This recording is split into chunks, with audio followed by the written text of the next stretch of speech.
Раз, раз, раз. Ага.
There is nothing.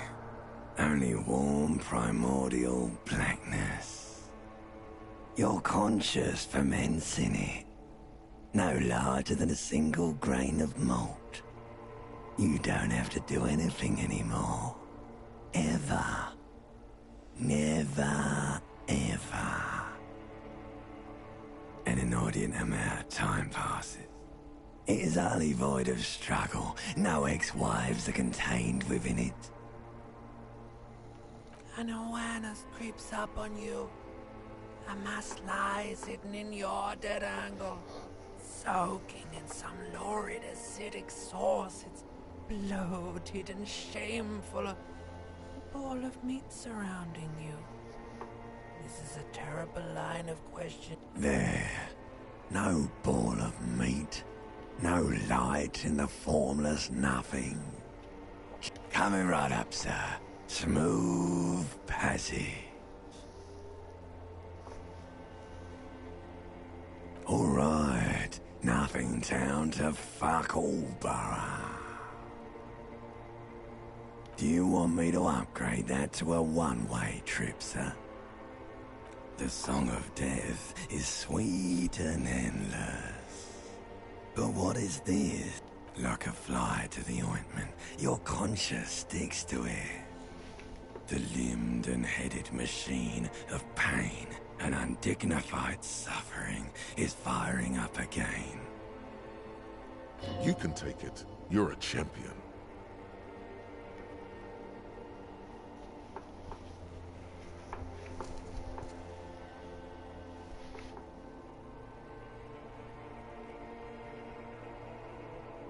The stench of liquor rises from your mouth, and with it, an ungodly. A fiery streak penetrates your skull, trying to force your eyes open. It's a sound, a clarion call from hell.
You hear a jingle.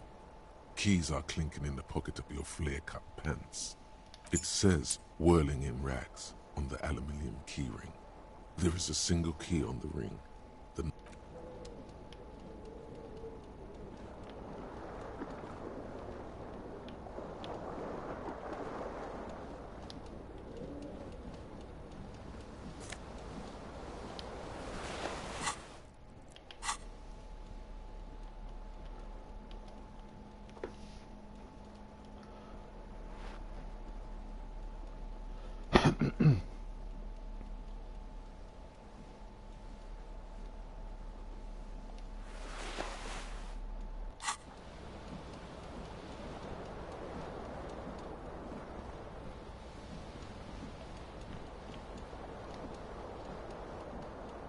This fan has two chain pull switches. One ends in a tiny fan, the other in a light bulb. Or has it been consigned there as punishment?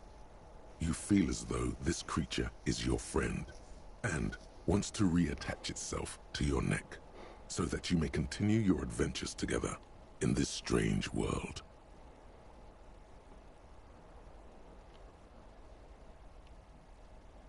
A terrible mistake. Turn the lights off immediately. It's just a little hangover-induced photosensitivity. Don't overreact. Little black spots dance on your retinas. It's almost pleasurable. The blades come squeaking to a halt. It should be easier to reach the tie now.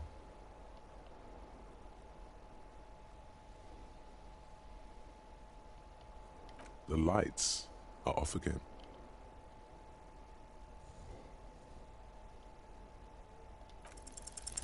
You swoop up and catch the tie. Snap. It's released from the blade.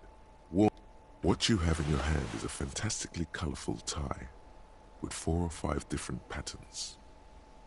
The switch must be broken because nothing happens. The lights are on. The switch must be broken because nothing happens. The lights are off.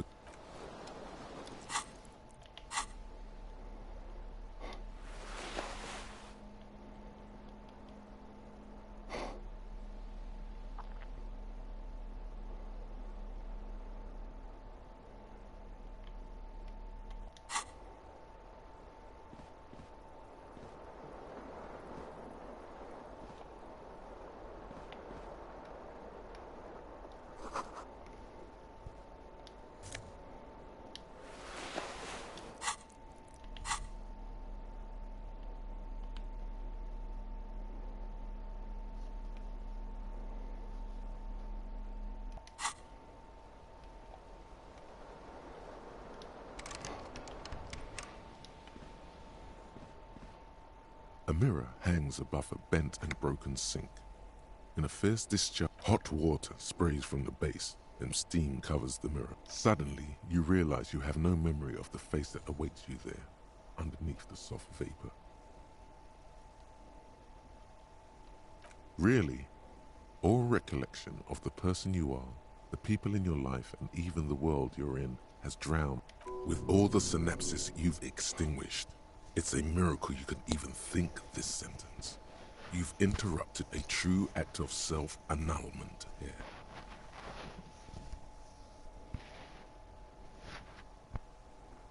As you slowly abort, you clearly have not thought this through. You won't like what you see there, and you will never unbecome it. Yeah, there is definitely something wrong with it. Where to even begin? There is the bloatedness, then the spit you are. Your nose feels like a small balloon in the middle of your face. It hurts when you honk it. It doesn't. It's not. It's swollen and snail-like, wriggling between your fingers.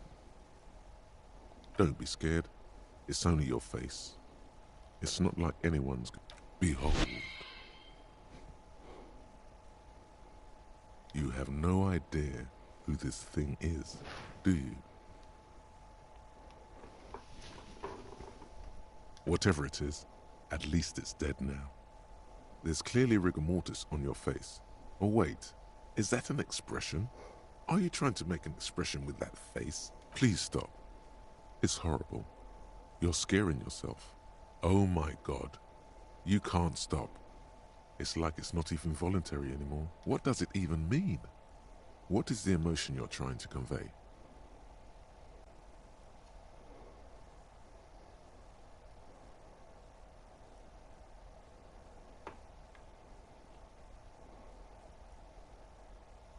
You should check yourself for a pulse, because from here it looks like a cadaver. You find no sign of life on your swollen neck. However, putting your hand on your chest reveals an irregular heartbeat. You appear to be alive, for now.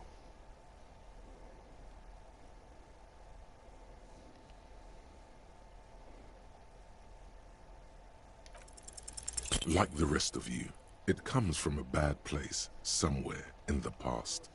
That's all you know for now.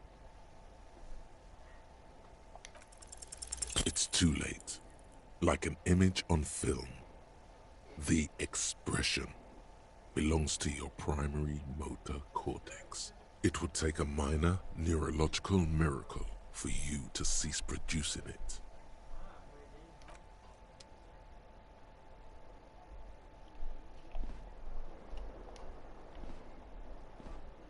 A mirror hangs on the bathroom wall. In it, your face, adorned with the expression.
There they both are.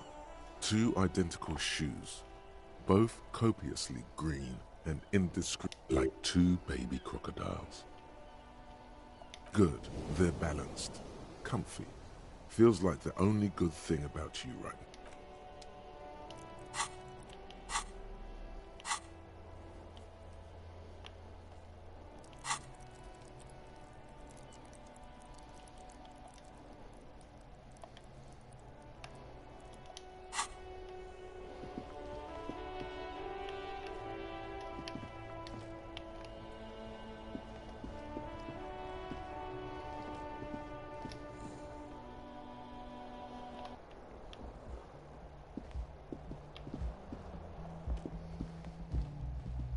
Hello, officer.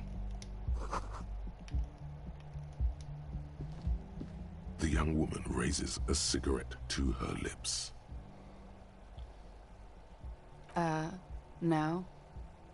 There's only one solution to this. You're a businessman.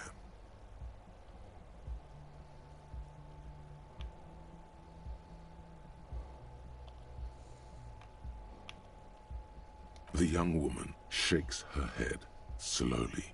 No. You're a police officer, sir.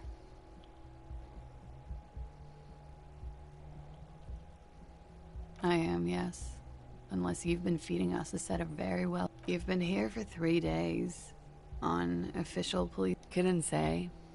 In truth, so far, mostly drinking.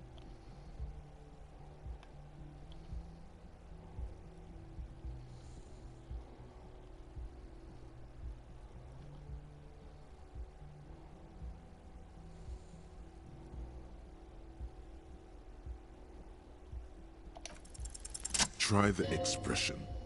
Come on, why are you still doing this?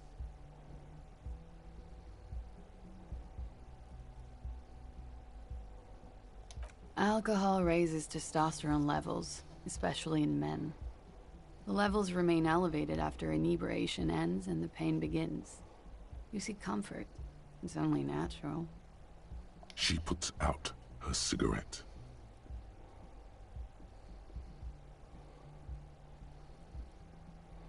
She looks back at you, a light glint. And no, it never stops.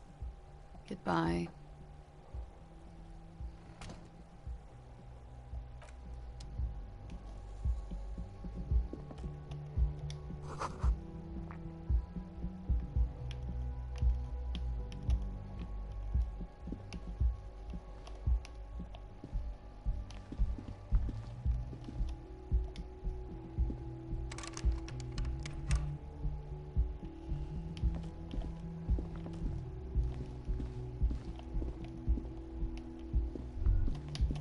You should pick that fat, juicy cigarette butt from the tray.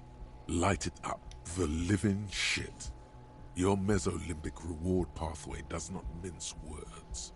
Who knows what you are? A monster, a murderer, the gnome of Jeroma? You feel like a smoker, especially when you look at that juicy, succulent. How very astute of you. This renders it ineffectual. You should look for a whole cigarette. The idea seems to make your neck expand. Suddenly. Like a cat rubbing itself against its owner's calves. A cat that wants you to smoke a lot. Or you could not do that. No one is making you.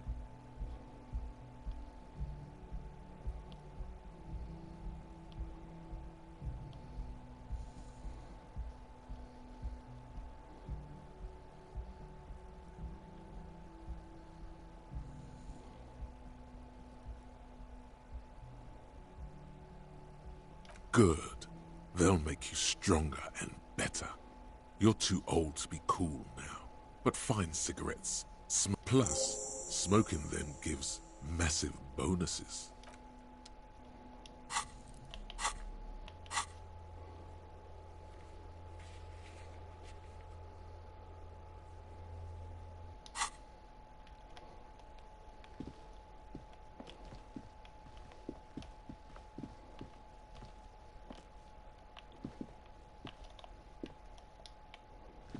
The door is closed. This door can open. As you hold the metal, you sense the warmth left there by her hand.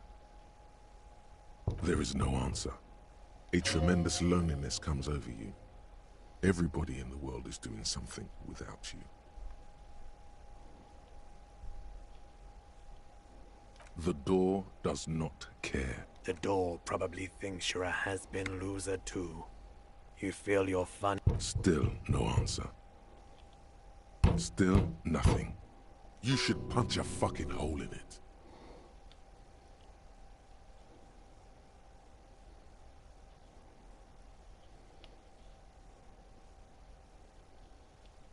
The murmur in your ears recedes slowly. Your breathing normalizes. That's one. This door can open. As you hold the metal, you sense the warmth left.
You should totally sing karaoke here, the first chance you get.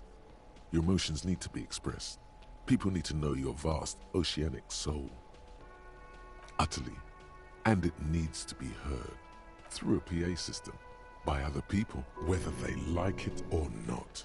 Ram it up their ears, says your adrenaline gland. Violently express yourself.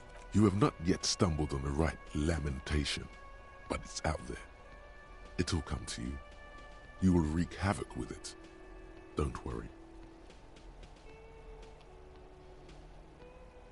Serves them right.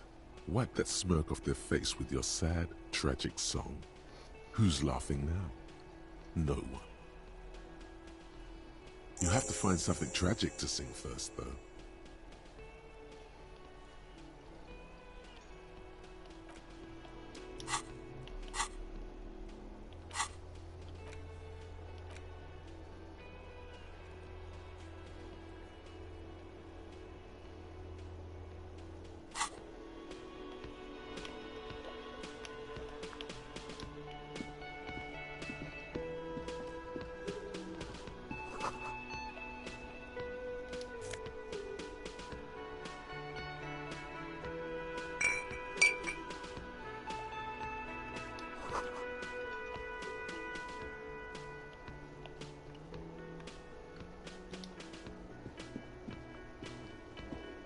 A man in his late 20s stands behind the counter.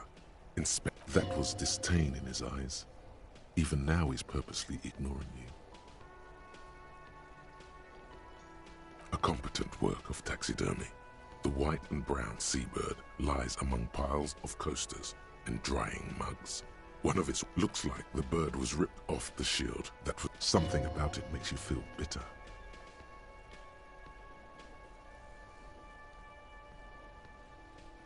Look, your buddy is over there. Why don't you go and talk to him, okay? He pretends not to hear you, concentrating. Oh no, you're a hero. A real... Could the massive property damage upstairs have anything to do with this? Yes, you are. What did you not do? First you took the body down, then you solved the murder, then you didn't trash my hostel room. Maybe you even negotiated the strike. No, you see, actually, you didn't. You haven't done anything even remotely. No, I haven't seen you around. I'm not always here. No, I'm not the bartender. I'm the cafeteria manager. That period of my life is over.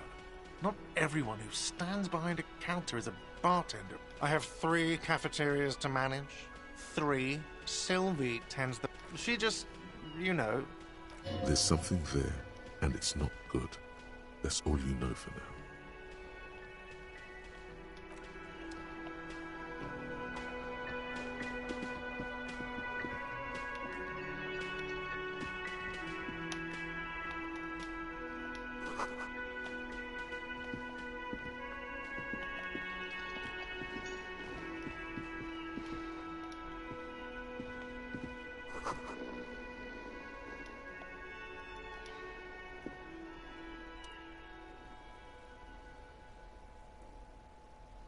On the counter, rolled out of his open hand, you see a blister pack of headache medicine. The man does not mind. You probably need them. You've just picked up some magnesium. This item is stored in the bottom left corner of the screen above your character portrait. There is only one way to wake this bone idol from his slumber. Why the yelling man?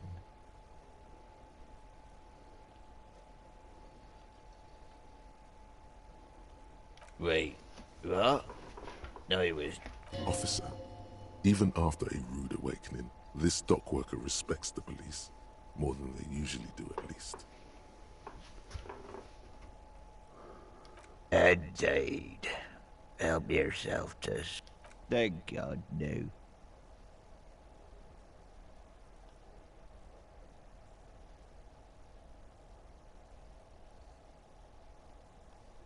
The worker stares at you. His... I don't know what you're talking about, kind sir. A little me time in the abyssal pelagic zone. You can never return to it now. Only detective work remains. Wakefulness and detection. That's the name of my employer. He doesn't sound too enthusiastic about this. Logistics? Nope. It's a nightmare. That's the name of my employer. He doesn't sound... How's it going? Haven't you noticed what's going on outside? Good. We're in the middle of a strike down at the harbour, trying to... For one, I could use some more shut-eye in the mornings. Right to work, right to sleep, I say. Nate got it. Measurehead's got it. He's guarded. The way he says Measurehead implies ultimate trust in this head reckoner's physical prowess. He seems like a worthy rival. You should slay him. We are the workers. Okay, I guess there's also Everard. He's in charge of the union. He's smart. The dock worker doesn't answer.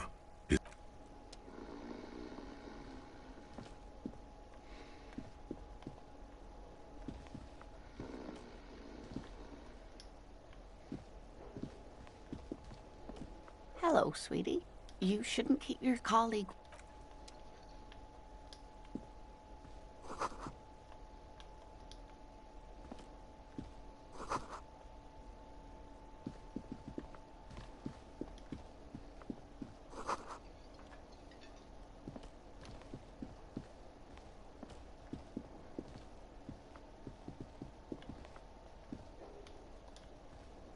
A bespectacled man in an orange bomber jacket is tapping his foot.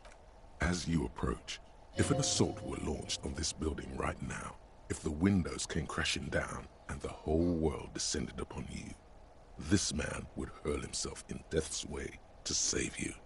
You are sure of this, but why? He is your half-brother. Hello. I'm Kim Kitsuragi, Lieutenant, Prison 57. You realize he's waiting for your name. This is your chance to come up with a really good name for yourself. Get creative. Conceptualize. Concentration makes you squint your eyes. Your name should be deep gold and orange, like a forest fire looming on the horizon. but mixed with the stench of liquor rising from your breath. You're 2 steps closer to it, but there are still many to go. Okay then. It looks like we had a little scheduling error on Sunday. Saturday too, actually. Have you had time to talk to the manager here? If you don't mind, we should talk to him again. Ask him for a rundown of the area. No, it also wouldn't hurt to assure him the police are finally here. In full force, I mean. Have you mapped out the initial interviews? Right. And the interviews?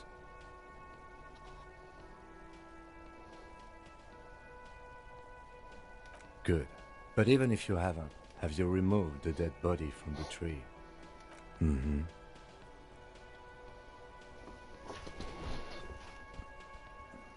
Sure. But did you take it down? Does that mean the body is no longer in the tree? So, This is the first time you detect a weariness in the lieutenant. Where it has been hanging for 7 days straight. We should go there as soon as we are done talking to the owner.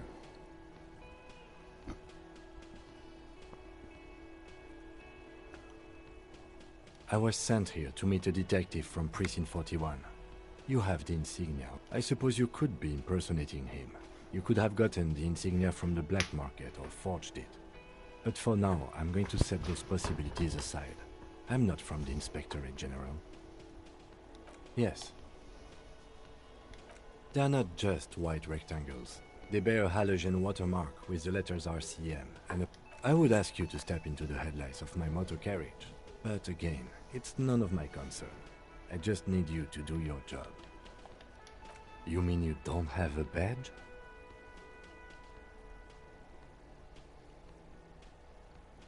Losing your identification card is a serious matter. My vehicle has a shortwave. You can use it to report your badge missing. I would advise you to locate it as quickly as possible. But getting the body down should still take... We all feel that way sometimes. There is no such thing as a police officer, I'm afraid. But first, we have to take it down. I can see you drank last night and the night before, and that you are still drunk now. If you need something for your headache, there is a general store near. A painkiller would be good about now. This thing is, the best cure for a headache is, of course, morphine. They won't have that. So talk to the manager. Then we go out back and take the body down. After you, officer. Lieutenant Kitsuragi is now in your party.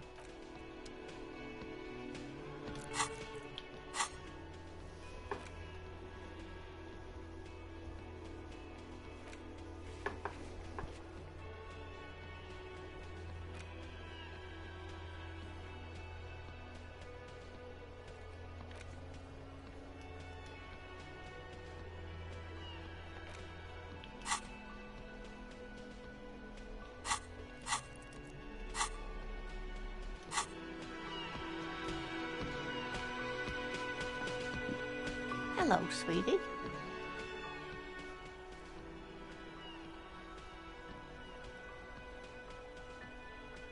You're a handsome man, officer, with your mustache and your chiseled jaw and that. But dear, you're not for me. I'm too old. You must forgive me. I'm getting so scatterbrained. I'm Lena. My husband Morel and I are staying with our friend Gary just down the street, but I come here. This Lena is wacky enough for the motley crew. Hire her on the spot.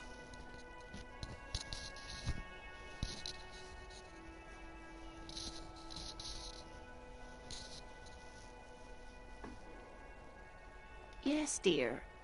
I'm a paraplegic. A paraplegic is someone with limited or no ability to use the lower half of their body.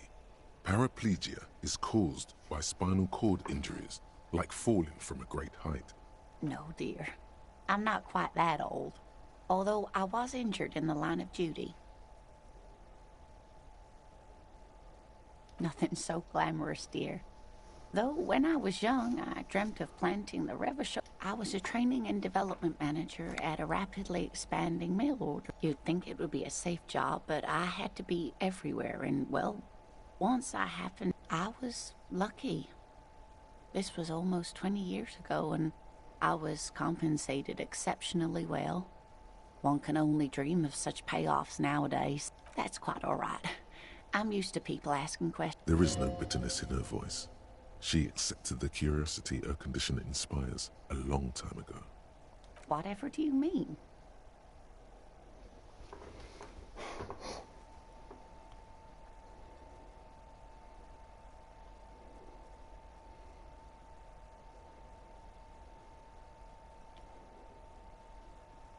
Oh, no. I haven't smoked in years.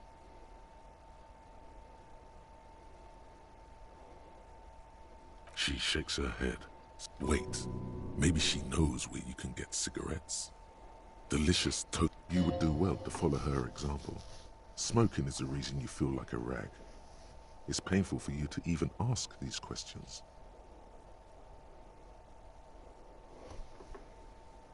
You should really ask someone younger and more mobile, sweetie.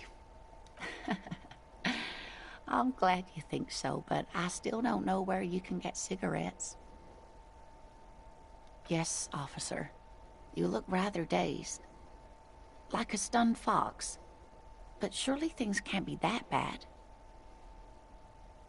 Oh my. You know where we are, right?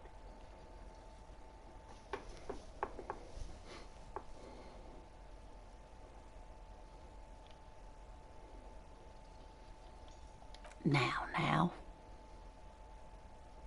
We are live in a hostel called the Whirling in Rags, and the Whirling itself is in the city of Revachol. How would I even begin to tell you? Revachol is the most beautiful city in the world. I haven't seen very many other cities personally, but everyone says so. Revachol is a rare jewel. This city used to rule. Speaking of history, you know what year it is, yes?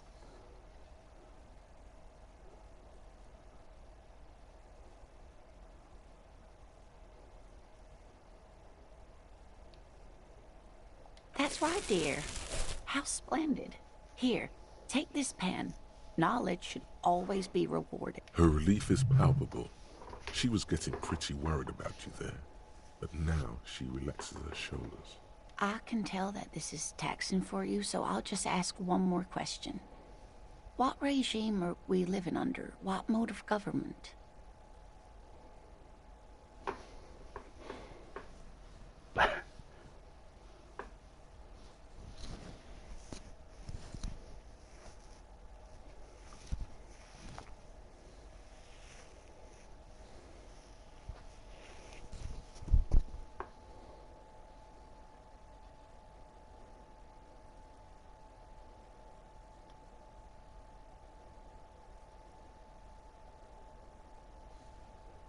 Nope, sadly not. Revachol is what's called a zone of control, under an alliance of foreign powers called the Coalition. We have no government of our own, and what democracy we have is market-driven.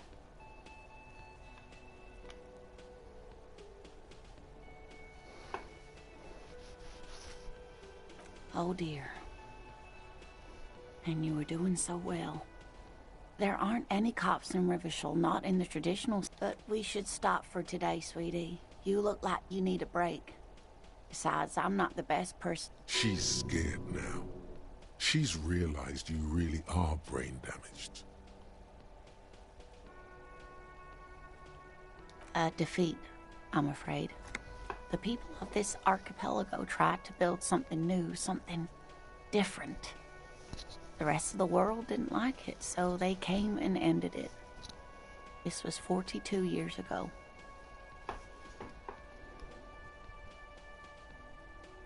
It has something to do with everything. I'm just a poor woman, she thinks. What do I know of these things?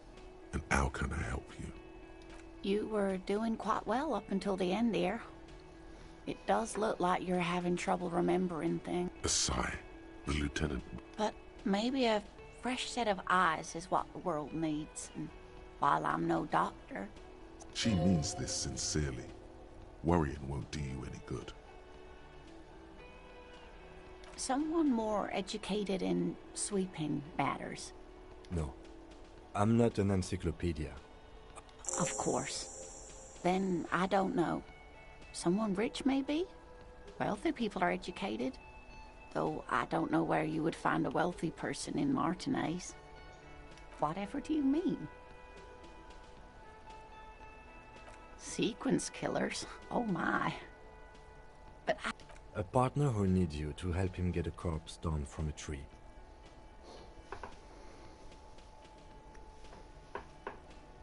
I can assure you with absolute certainty. Now, gentlemen, no need to squabble. I wouldn't be of much use to you anyway, sweetie. Thank you, but Martinez isn't the most wheel. Perhaps another time.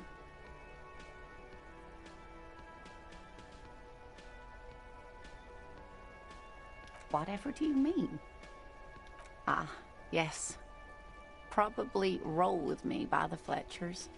People often quote the Fletchers at me. Morel says it's my theme song.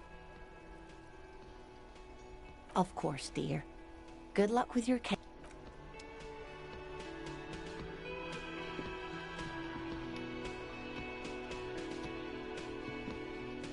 Yes? No response. He just arches his brow. Have you tried concentrating on some... There is a sudden, harsh edge to his voice, like he's tired of hearing about your personal affairs.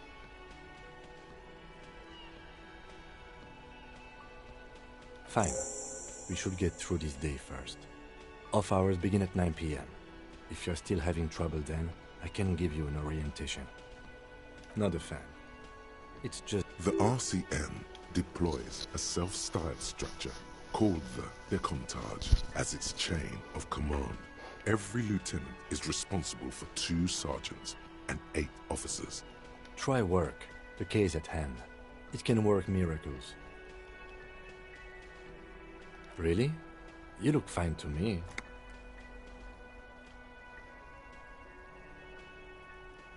This psychodrama is unbecoming of an officer. Then you should consider seeking medical attention. You can use the radio in my kinema to call your station's Lazareth. Was there... What do you want to know?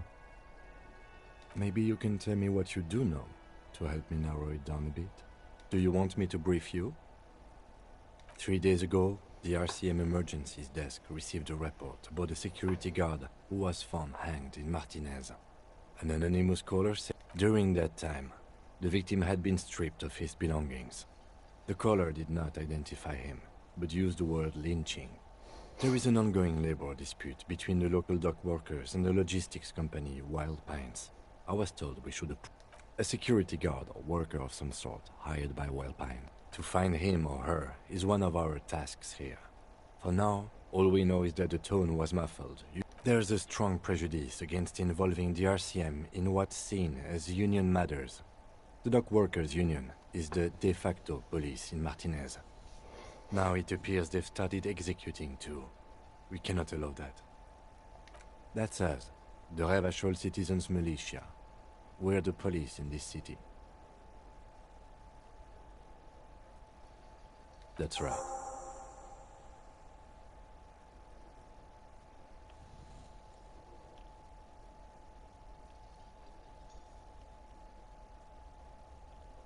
No, it's not a particularly mysterious case. The deceased is a security guard for a corporation involved in a labor dispute. It doesn't take a DeLorean polymath to put the pieces together. I just don't see the case getting more mysterious than that.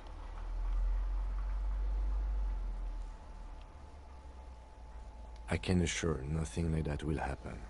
Do you know why not?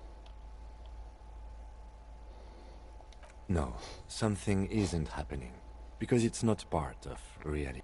So desperately mundane. You need to funk this case up. There's something the lieutenant isn't seeing. The universe is too irrational, too morally complex. You should convince him. I'm afraid you and I are pawns in a pissing competition. His disdain is clear. This man would... You don't know? I assumed you were in on it. Better still than an imbecile cop-off. It's just stupidity. We shouldn't waste any more time on it. If you want my take, ask me later. Was there anything else you wanted to know about the case? You mean like a brief? Do you want me to... There's no reason to wing anything. 3 days ago, during that time, the victim had been stripped of his belongings. Okay then. Was there anything else you wanted to know? No, it's not a part. The deceased is a security guard for a corporation involved in a labor dispute. It doesn't take a DeLorean polymath to... I'm relieved that you agree. He is glad and surprised to see an officer who can appreciate the less than spectacular. Do you know the feeling when you've begun filling in a crossword, but some of your answers don't quite seem to fit? That's the feeling I have right now. It will turn into quite the puzzle yet, I'm afraid.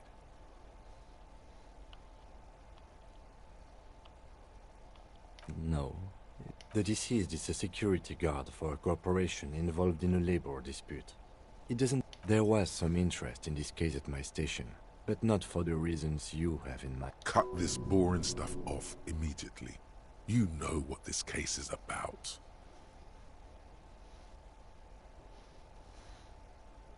Yes, it just so happens there's a beautiful blonde 19-year-old woman at the heart of this case. The weary tone is the surest indicator that the lieutenant is being sarcastic.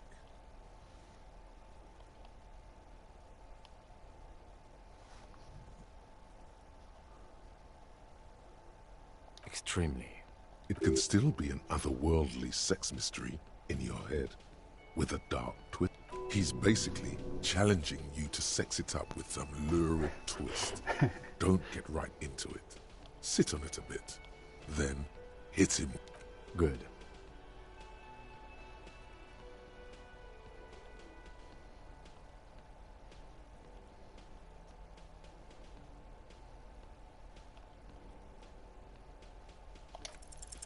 Only banal things strike you. At the core, you're a very one you should be ashamed of. It's no wonder the soft one doesn't want it back. It was right to abandon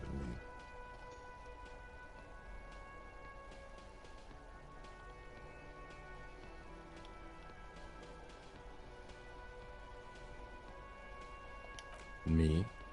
I don't see how my life is pertinent to the that's a fair point. All right, that's correct. That makes him a Beano-clad, completely uncopped material, if you say so yourself. Are they? You could use a good, normal pair yourself.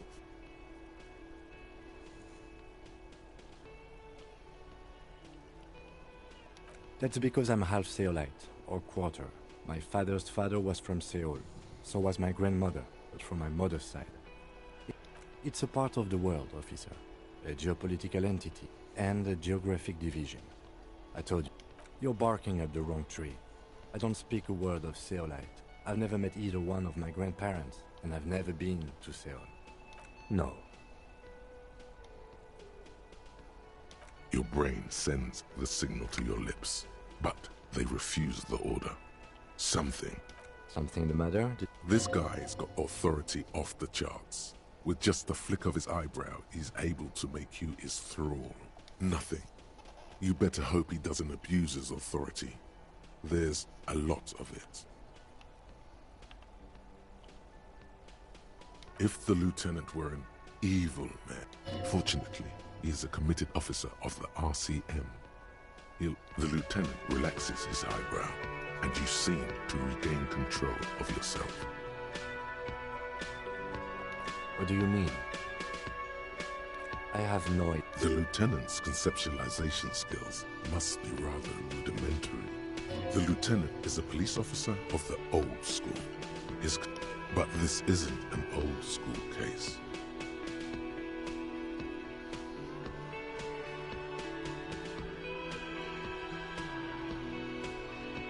So what? That makes you the new school? For real detective work, nothing beats a good notebook by your side. The lieutenant produces his small... That's where his conversations with himself. We all have our different mediums. You're super lucid, yet psychedelic. You don't need office supplies to connect to your nervous system. You're special. Good. Let's change the subject.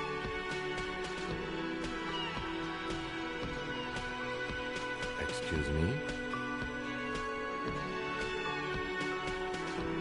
Detective, if I may be frank, you seem to be in a deranged state. You have trouble remembering things. You misplaced your badge. That's good.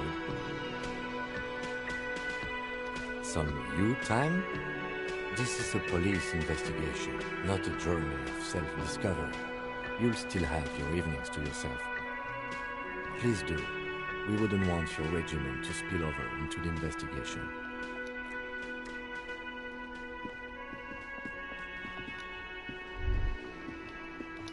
That sugary black rum stain on the counter makes you teary-eyed with joy. It's almost touching how syrupy and sticky it is. How long have you been up? Attaboy. It's coming back to him. You had your mesolimbic reward pathway worried there, not thinking about drinking all that time. It was like you weren't yourself.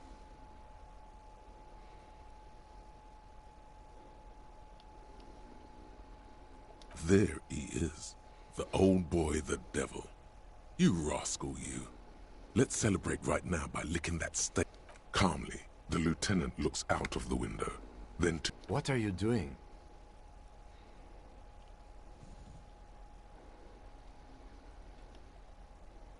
We should move. A real drink would go well with those cigarettes you're looking for. That's a good...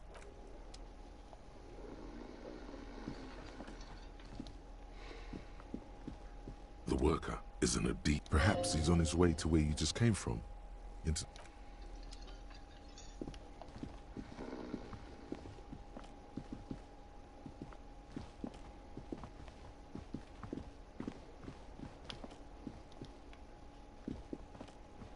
The man with the unimpressive beard noticed... Mr.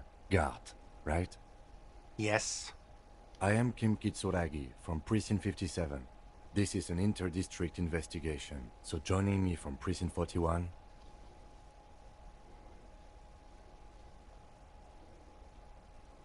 Are you kidding me?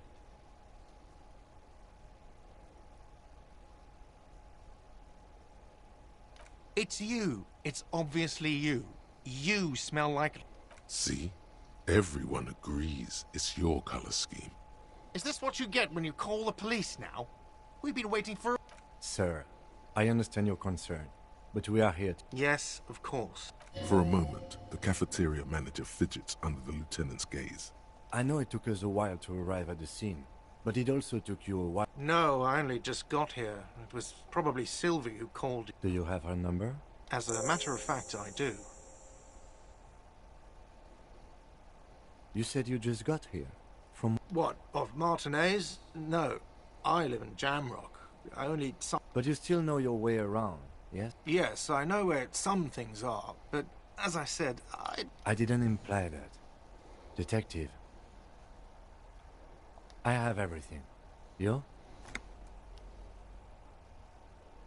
Yes, yes. He means, do you have questions for me, like a police officer would? Behind this building, there's a courtyard. They hoisted him up. That's easy. See that door there? First you exit through that. Then, to your right, you should see a big hole in the fence. A really big one. You can get... Does he want you to feel guilty of making that hole? It's implied in his voice.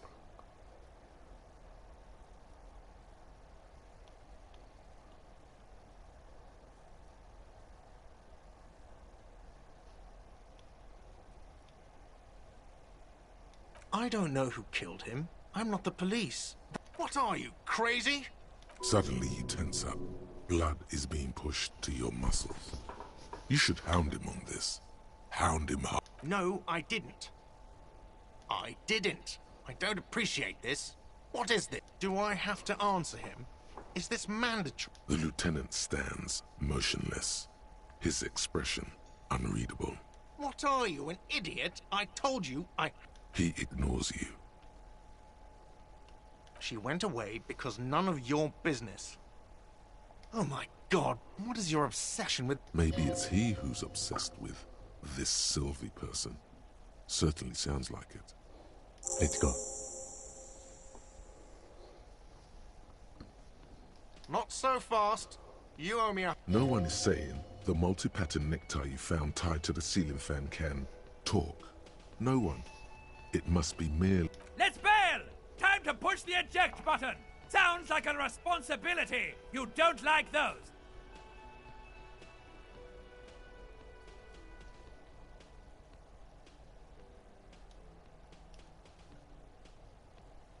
Oh, excuse me. You owe me 130 real. The IIR, or Inter-Isolary Real, is the global reserve currency. Whatever part of the world you're in right now, it's safe to assume he means you owe him. No, you don't owe me street cred. You owe me money. You owe this establishment 130... Who does that clown think he is? Arrest him!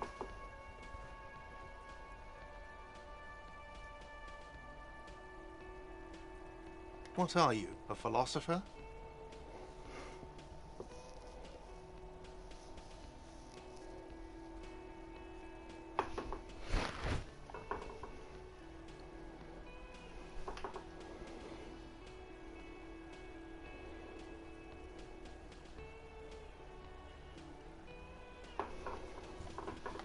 Money is what grown-up people use to pay for things. Things like this hostel room, or 8 bottles of potent blend, and 9 packs of Royal Extra. We use it for everything, really. For survival, to pay me. Unless you want to become a hobo. Do you want to become a hobo? There's nowhere else to stay in Martinez, and it's a cold... If you run out of money, you die. It's like that for all of us. Me too. That's why I need you to pay me. I'm not an asshole. Are you serious? From your work? I don't know. You can take bribes, I guess. Some do take recompense, but only to survive. There's a shuffle of nylon as Lieutenant Kitsuragi. That's Cop 4. I haven't offered to pay because I don't have any money either.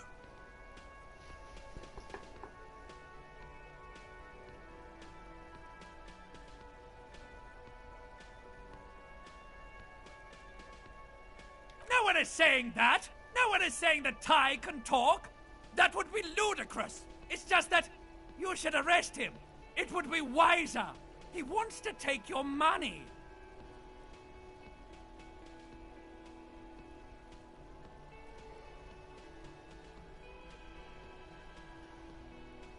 The lieutenant looks at you tugging on your garish tie. If you don't have the money, it's okay.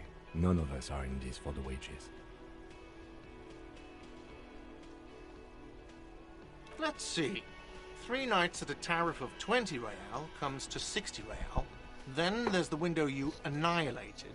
The hole in the window. Another thing you've annihilated is half the bar. You've run a tab of 30 real.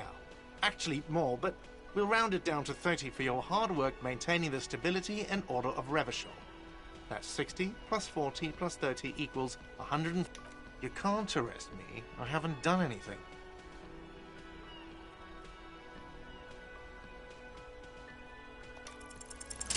From the bottom of your blue soul, a term emerges.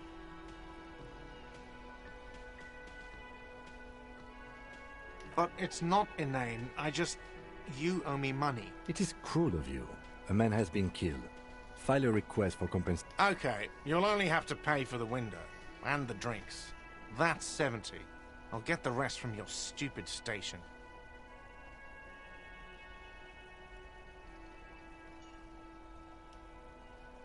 The ledger does. The ledger has a memory. The drinks are non-negotiable. There's no way your station will pay for them. Fine, I'll take it off the bill. You want to sleep in a post-apocalyptic shithole?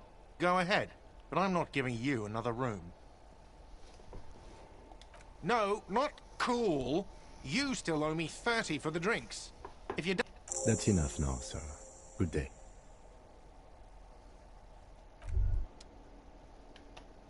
By the way, where is home? The address is coming up blank, and this place sure.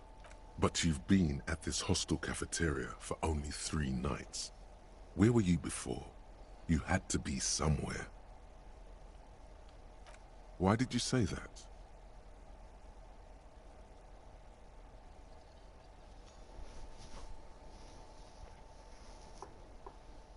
No.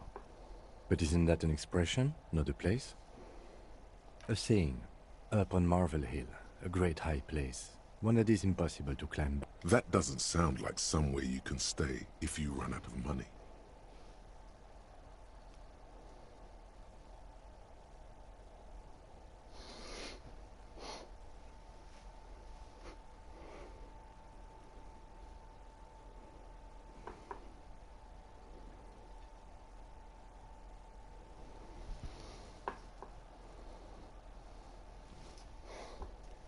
You can try.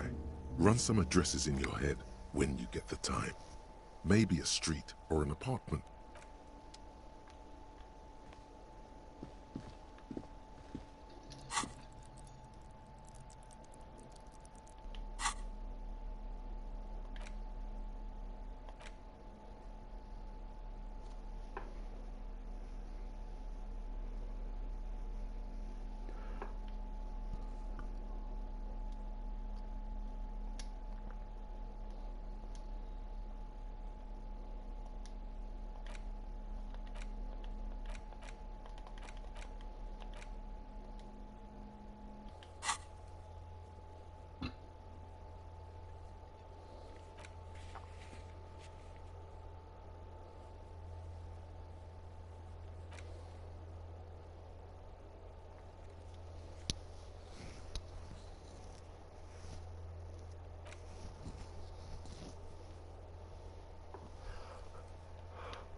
Hello again, sweetie.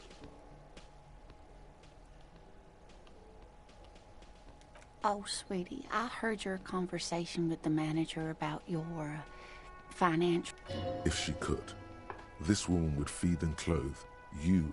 You've got guns of steel and a chiseled jaw somewhere under the bloated alcohol layer. Maybe she'd like to sponsor you.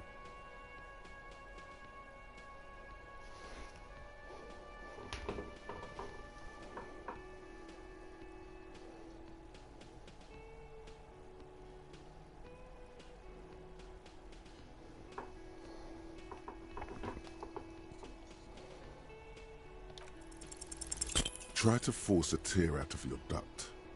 Really rip into the whole emotional aggression thing.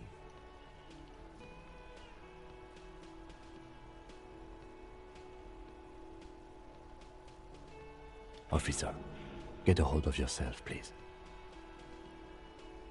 Sweetie, I'm sorry, but I think you need more help than I can give you. You must be joking. Although our pay does. It's not easy to assert your right to a decent living wage when you don't have a strong union behind you. Maybe you should talk to Everard, the union leader. Oh, I'm sure you would make a wonderful gigolo, dear, with those strong arms of yours, but welfare checks aren't... She's not really lusting after those biceps, man. It's more like an appraisal you give to a healthy specimen. Oh, no, I'm so sorry I don't have money for you. If there's anything else I can do for you, just ask.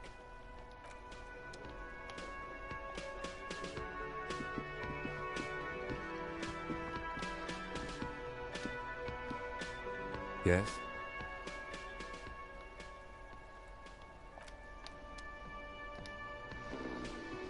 The worker is in a deep...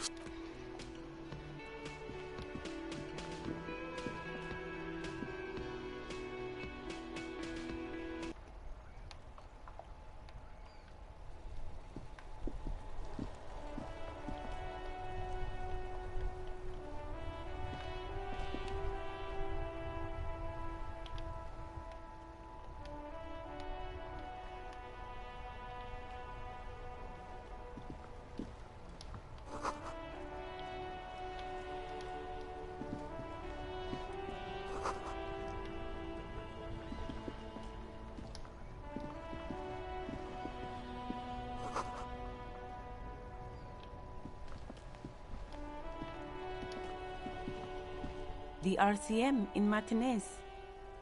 What can I help you with? We don't see a lot of police around here. Of course. What can I help you with? Excuse me? She's uncomfortable. Maybe you should drop this line of questioning. Oh.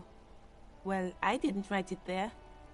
I'm just sitting here. I don't know anything about that either. Pig is a widely used term for members of the police. No need to worry. We are not saying you did. Okay. Well, I didn't. Since the street sign's messed up? Oh, that. She's relieved someone has come for it. Finally. What do you mean? Yes, sir. District of Martinez. He knows where we are. He just wants directions. There's the pier, the Cape Side apartment buildings, some more tenements, the harbor gates, some kind of commotion, I think. I don't follow the local politics. Some shops and a bridge. The canal bridge leads to the coast, but it's broke. Just coast. There's a little fishing village. Rows of stalls under a broad roof, where silvery fish were heaped on newspapers. Water everywhere. Pouring. I don't know. The abandoned kind? It used to gather every spring. It's just water. No, actually, I think they call it the Martinez Inlet. There are... No problem. Me? I am just a gardener. I am working. I have a greenhouse in the yard there. I've been trying... There's discomfort. She stops mid-sentence. Well, as you already know, there's a corpse there. Don't worry, miss. We are here to clean it up. You can... Thank you. My head is about to explode from all the salts I've had to inhale. Of course. I won't hold you back. Her gloves. You get the feeling that you need them. You have a dead body to deal with after all. Sure, keep them. I have another pair.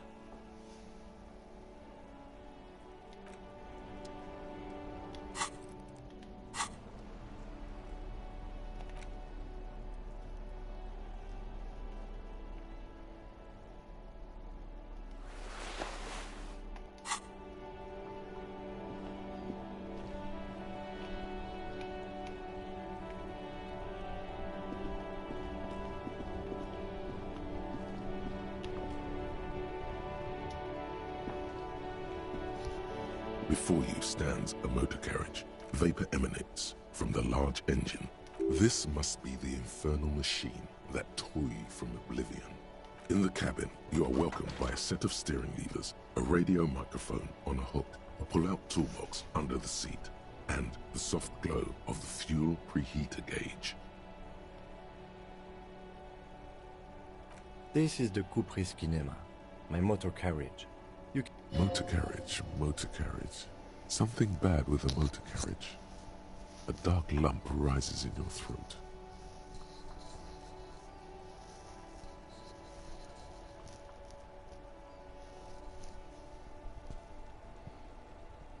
Nothing.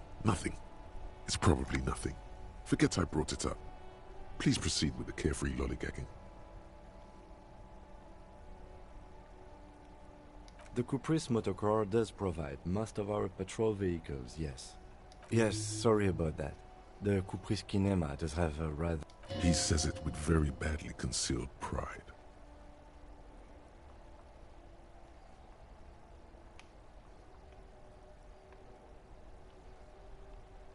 No, I'm afraid not. We have a murder case on our hands, remember?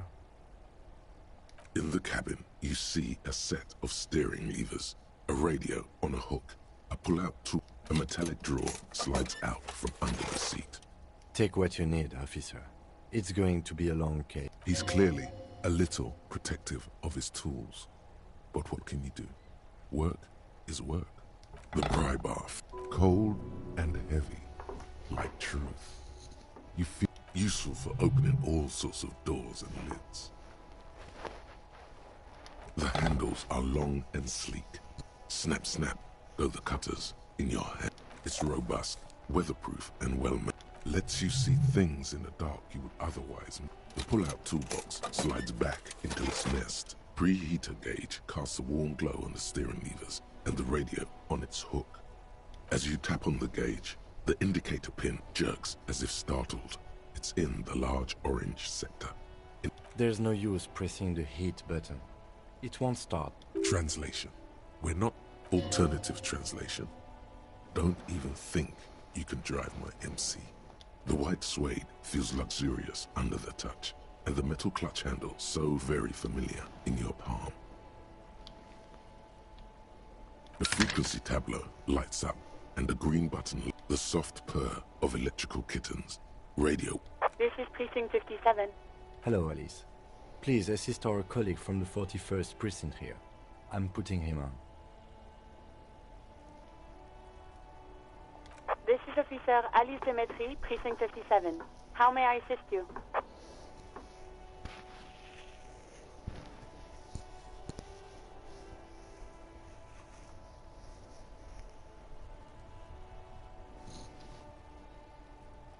Of course. What is the number, officer? Yes, hold on. Received. Hold on.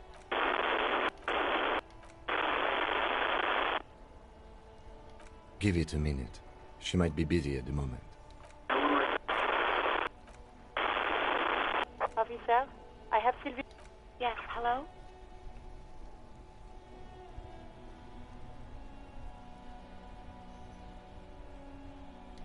Oh, right. Hello. You can hear resentment in her tone. There is no resentment in her tone. She wants you to ask her out. No question about it.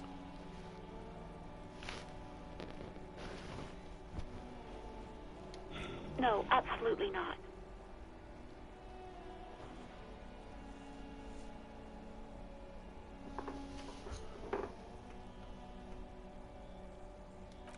No, not me.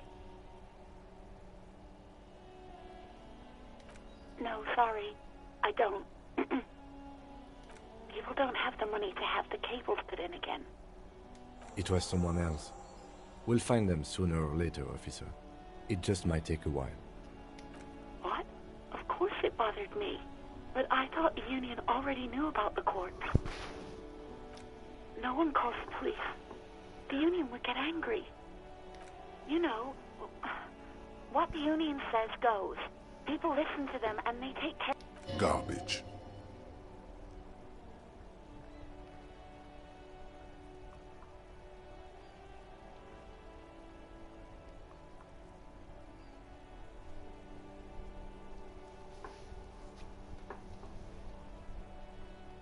Legally, no.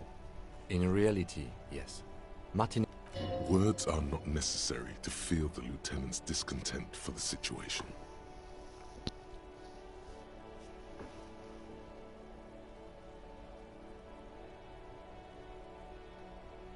Okay.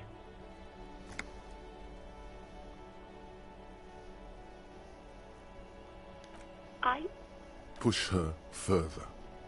No, don't push her. It sounds as if she's about to cry.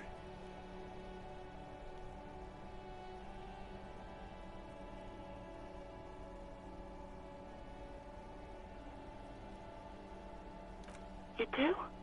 Oh. What else can I do for you? Yeah, go on. You mean, why did I leave the bar? Honestly, I'm not really comfortable discussing it with you, sir. Let's just say I left because you know who. You think you hear a sliver of accusation? Don't be paranoid. She's obviously talking about someone else, not you. I really don't want to talk about this. Let's just forget about... Maybe, I don't know. I just know I have to take some time off right now. I do hope so. Please, don't call me again. Bye.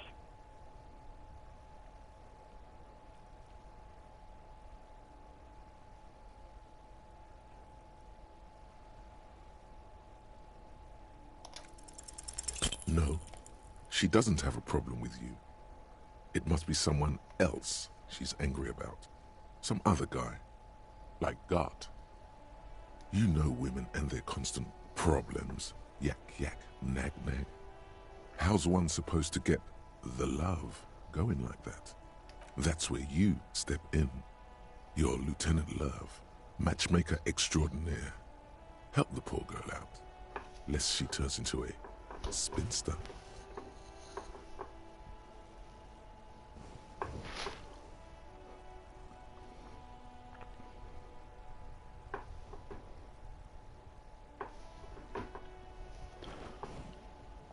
Oh yeah, my point exactly. You know how they are. Transactional and hysteric. Loony broads. You know what you've got to do. First, you've got to calm her down. Think you can do that, Lieutenant Love?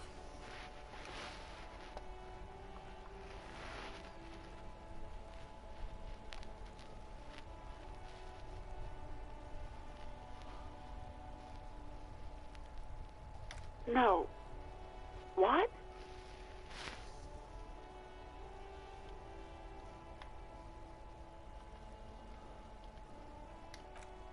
Oh God. Please, just stay out of my life. What? What is it? Call was terminated by the other party. Anything else, officer? It's on. The love quest is on. Too late, everyone. It's on. Take it to Gart now. Just a second. Sylvie Malak. Yes. Hello? Oh, great. What else do you need, detective? You hear? Anything else I can help you with, officer? Just a second, officer. 10-2, 10-5. A scrawny old man sits in a dusty cubicle, smoking, with a large white rectangle sewn on his vest. The man uses relay code. You got this. You're a cop. 10-4, message received. 10-5, relay message. What's your status? 10-18, state your message, sir.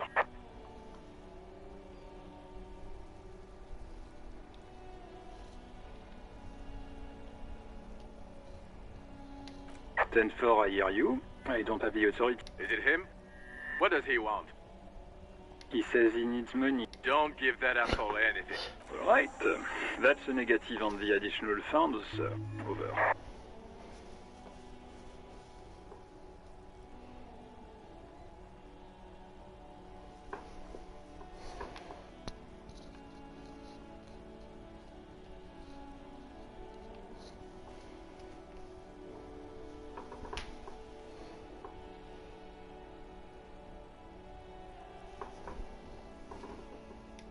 He says it's important to... He isn't getting a red cent. Request denied, sir. Nothing is working.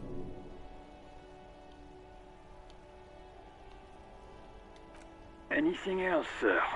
Over. 10-9, over.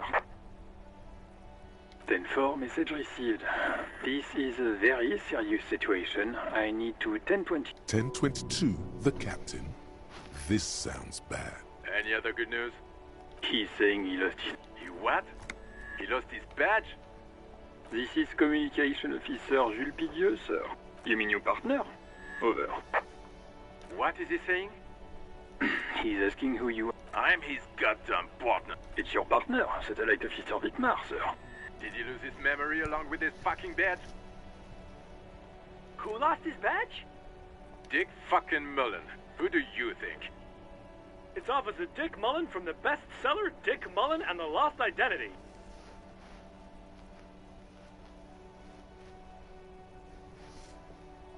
Dick Mullen is not your name.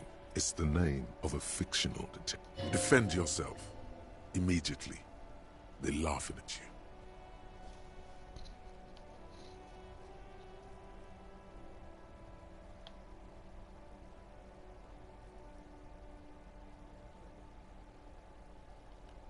He says this has probably happened to other policemen before him. Oh god damn it. Is he fucking kidding? The whole station... Satellite Officer Vicmar is wondering if you might be joking and adds that this tarnishes the reputation. Mullen dicked us.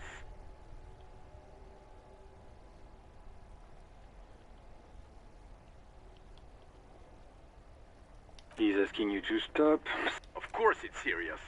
Satellite Officer Vicmar concurs. Losing your badge is serious. Over. 10-4, I hear you, officer. I'm just going to make a note here that you are in pursuit of your misplaced badge. Over.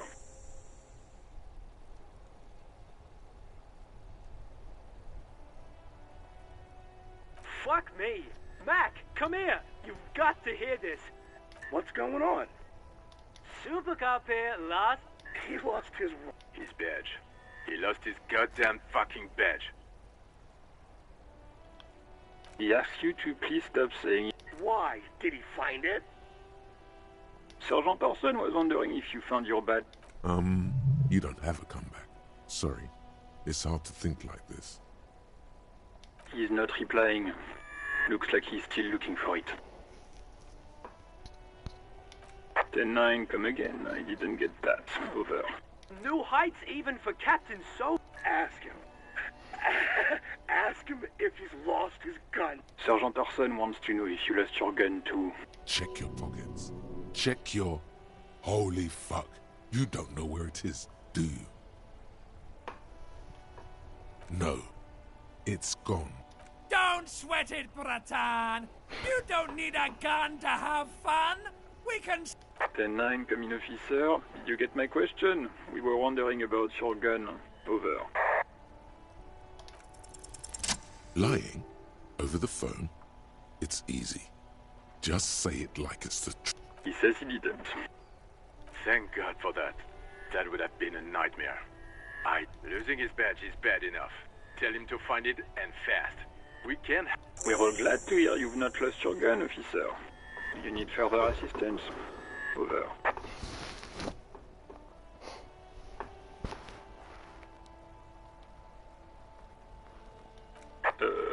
Okay.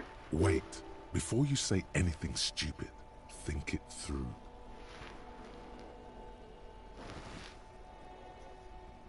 You're going to be looking at a straitjacket if you tell everyone you lost your... 10-4, sir. I'm not hearing your question.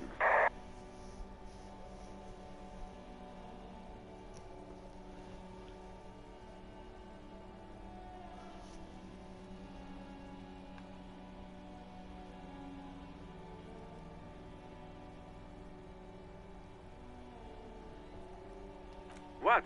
What is it? He wants to verify the information. But of course, it says Dick Mullen, High General of... Tell him to stop wasting time. What do you need, sir? Over. That's a negative, sir. I got 10-12 visitors present here. Over.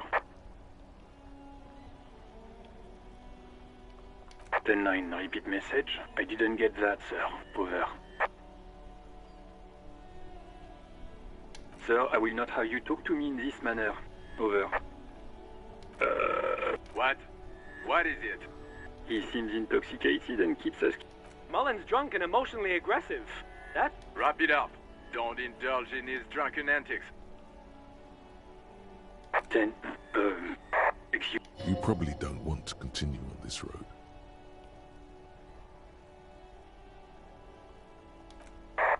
No, sir, I haven't. You're not really keen on mentioning your home life, so I've always assumed things weren't that good on that front. Over. 10-4, well... Does he actually want something, or is he hell? He asked if he ever told me about his days before joining... For God's sake, cut this shit out! Tell him. Sir, Satellite Officer Vicmar. So, was there anything else?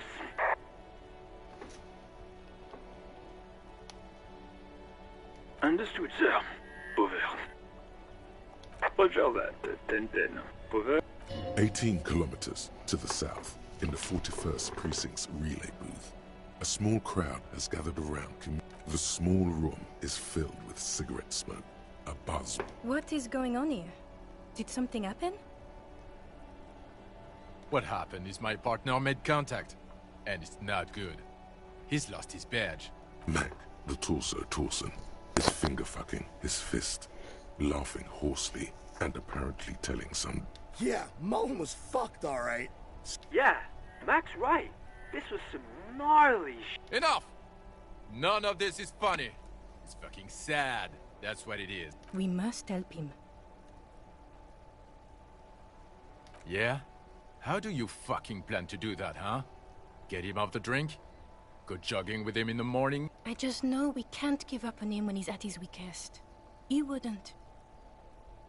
Mac, man the door. You know what he told me? I don't want to get better.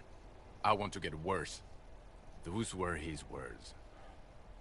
This shit does not leave this room. Not a word of this to the captain. Or anyone else. I guess I can hold off the report for a few days. Good. Okay, everybody. Nothing but a prank call here. We all got our laughs. Now get...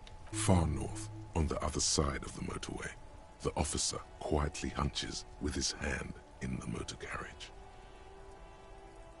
This is Precinct 57. How may I assist you? It will take... Her voice is... Gottlieb, what do you want?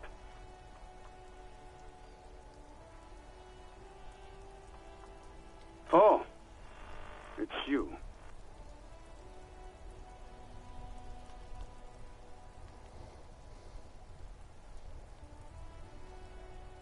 Yes, there's no end to the misfortunes fate has seen fit to rain upon me. Who? You are? You lost your human visage a while back. Now let's get on with it. I've got more important things to do. That's because you're hung over.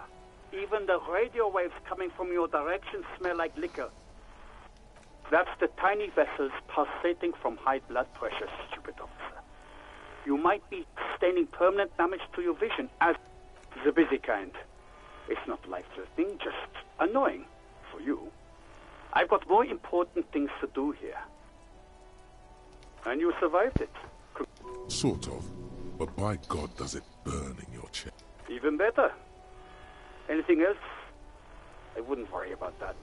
Officers your age have coronary trouble with all the damage you've been dealing with. There is no surprise in his voice, only careless. What else? I'm not a brain doctor. It's hard to say if he doesn't believe you, or doesn't care. What? You want me to do blood work for you again? Tell you just how bad things really are across the board?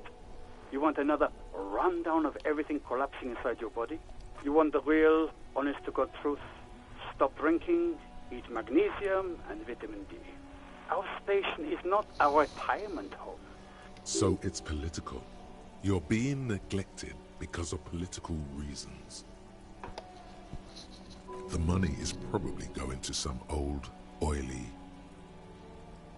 And no, I don't want to hear a political commentary on the topic. In fact, I got work to do. Some idiot has... It's not fucking cryo-acta-latte. It's super glued up. Mm-hmm.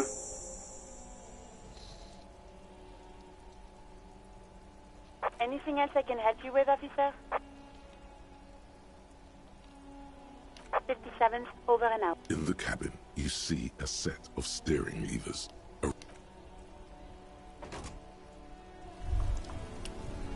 All around you, rain falls on the great city of Revachol.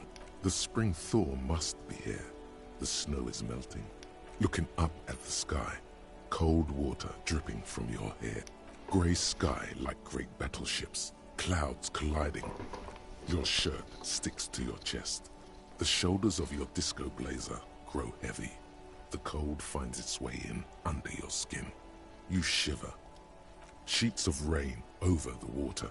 A flight of stairs leading into the ocean. Wave up. The ruins of a half-sunken sea fort crumble on an inlet beyond the Bay of Revachol. Ghosts rise. The skyscrapers of La Delta, the financial district. Will you ever go there? No, you are just one of the hundreds of thousands who watch them rise across the bay from Martinique. Urban coastline, rain dripping off Eternite-covered roofs. Cinder blocks left over from half-finished construction. A defunct research and development. Coal City, end of all lines. Your hair is an oil. The great gates of the industrial harbor are locked. A chill runs down your back. You shudder like an animal trying to shake water from its... Behind the gates, heaps of supply crates, red and blue metal shipping containers, slick with rain. The Greater Revachol Industrial Harbor is an artificial mountain range. La Drusienne, King Dries passenger harbor.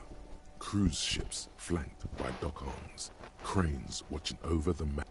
Couronne, the lower middle class, distributary after a silvery curtain of rain over the houses. The club, Capeside apartments. Tower blocks crowd one another. 4.46mm bullets.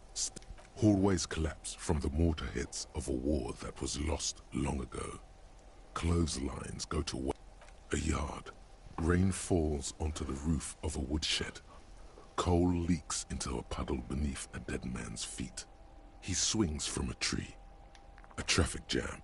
Rain thrumming on the roofs of motor vehicles. Inside, drivers watch water streaming down. The road ascends. A raised motorway loops above the ghetto. Beneath its concrete columns, a sea of rooftops. Revachol is the capital of the world. Jamrock, its home.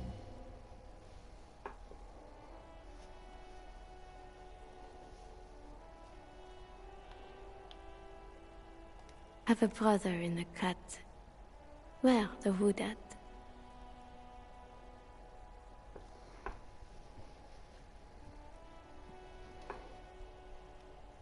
To be in Martinaise, where no one goes, at the runoff point of a long-forgotten canal, in the whitest part of town, in the shadow of the day, standing in the rain, looking north, where Jamrock Rock City stretches inland. On a street there that flows like a muddy river in the snow, with fire traps rising on either side, a film rental opens its doors to the rain. An armored motor carriage rushes past the court. You cannot return.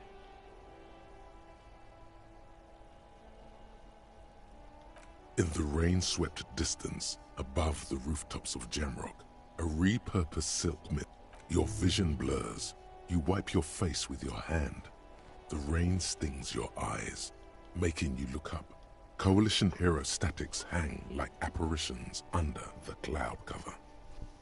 Way up there, where rain... This rain will not let up anytime soon. You should get a raincoat. There's a freight to the east. They sell them there.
There it is.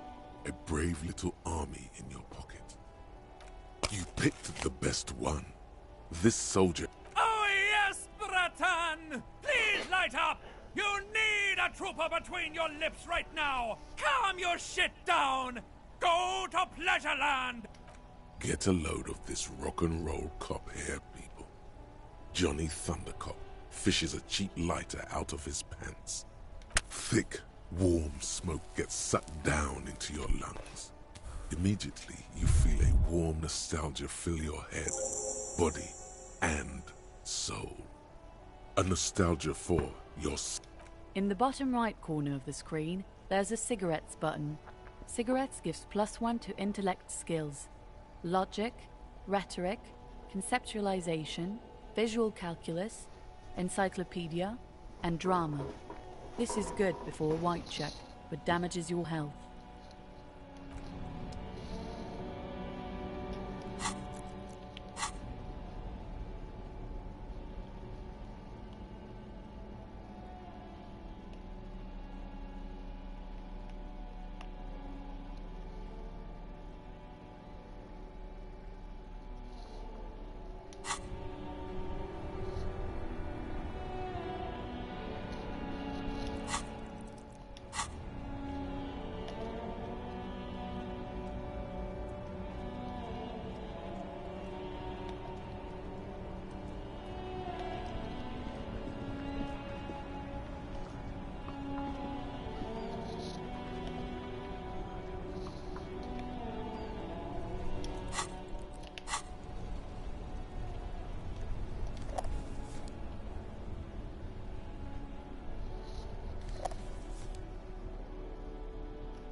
gander and a hunter and a gatherer. A simple little cadence. He seems to be making it up as he goes. From another planet. Hey there. You sure are, my man. It's the jam, my man. It's a traffic jam for the ages. Harbor gates up the street are shut tight. No explanation given. Workers on strike. Meanwhile, we're all stuck here in long-haul limbo for days upon days upon days. Feels like forever. Like I was born on this here roundabout and this was all I ever knew. Just me and the metal and the tires, the oil and the fumes of mazout.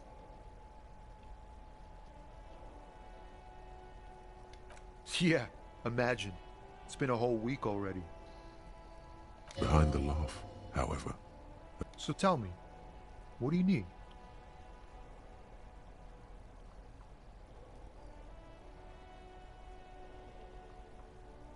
Oh, high-grade narcotics, illegal firearms. Time to arrest him. Relax. He's merely joking. Ha! No, I'm joking, my man. Found runs a nice, clean business. This haul of cargo is mostly sporting goods. You know, they usually get shipped to Grad and the Occident. Though we've been making headway in the Il Moran market lately.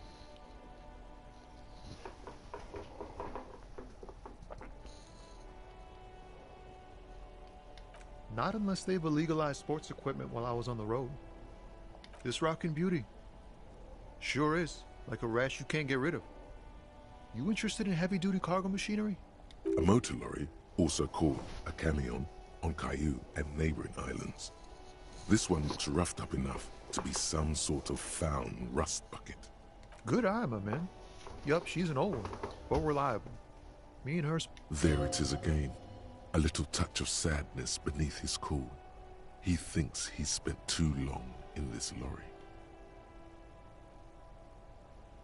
We're pals and all, but I can't just freely hand out the merchandise.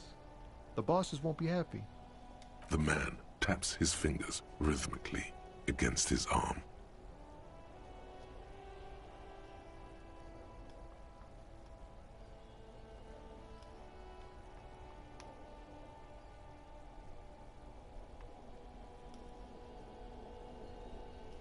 Nope, don't smoke. Some of the other drivers do, though. There's still a few around, waiting for the jam to disperse. Yup, nothing wrong with that statement. Your senses have nothing to add. You'll have to ask around elsewhere. You could also check the kiosk down the street. Frit. With 3 T's. Revachol's weird. It's like, whatever's going on over at the docks. Workers got a blockade set up, making demands. No, some pretty wild stuff I hear.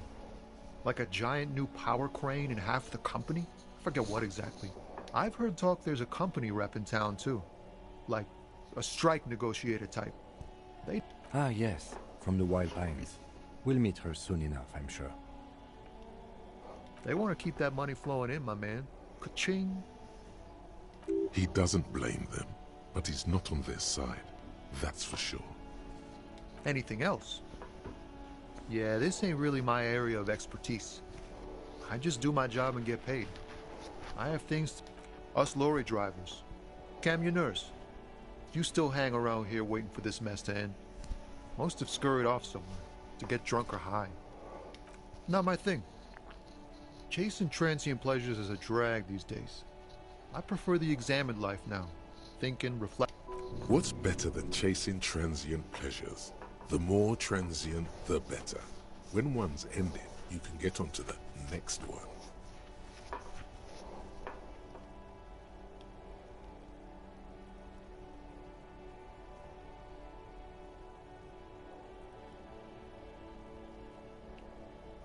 Huh? Oh. No, I ain't got any money. They don't want to... The bosses, man.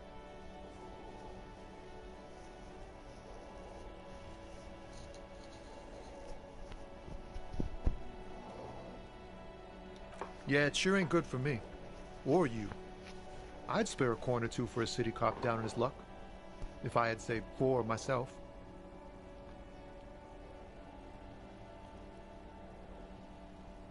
He ain't one of us drivers. I know that. All accounted for. Otherwise, I haven't really asked about that. It's easy to see he's telling the truth. He's kept his nose out of it.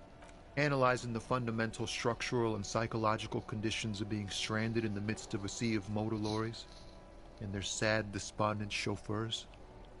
A sense of surprise there ain't more bodies hanging from more trees.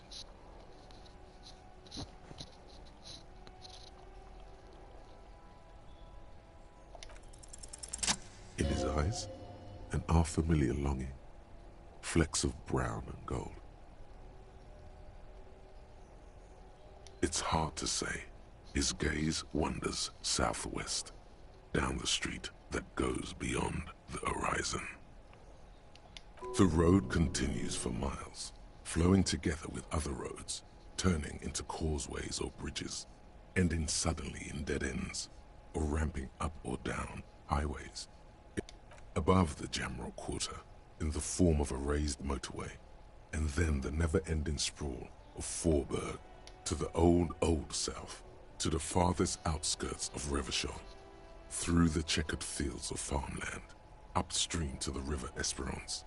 Past Mont. You cannot see. It's out of the city. Up ahead, the mist blocks all sight. A gale blows. Excuse me?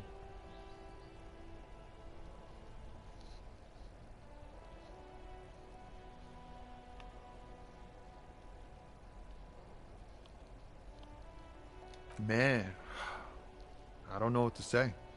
Not much anyone can do. There's no helping in absence, you know. I miss my family. They're all I have. My wife, second kid on the way, waiting all the way in Diora.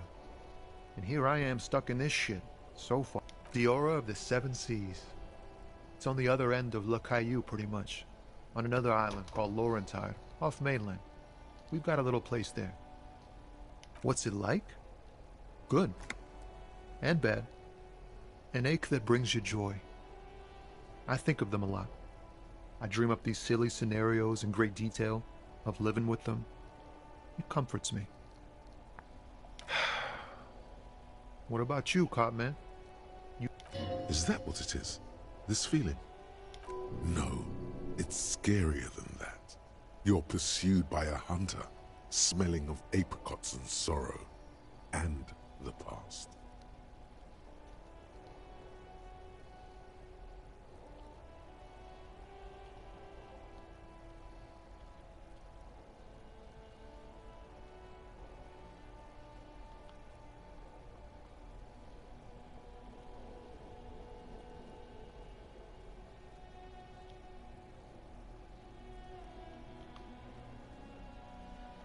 Hunted?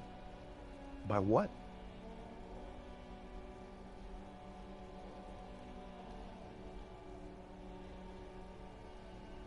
An ex-wife? The pain burns in your chest, radiating. The crown of arteries on fire.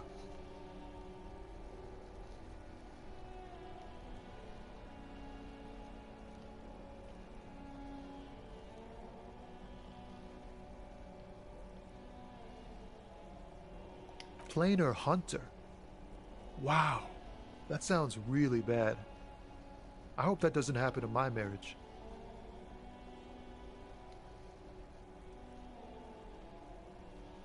Man, who even knows? It's like a legal contract, but also a bond between spirits. Everyone is different. That's all I can say. Sure, man, if you say so. But look, thanks for this. It's good to talk to someone. I know it wasn't easy to ask, so I hope you find your way through your own troubles. Don't be a stranger.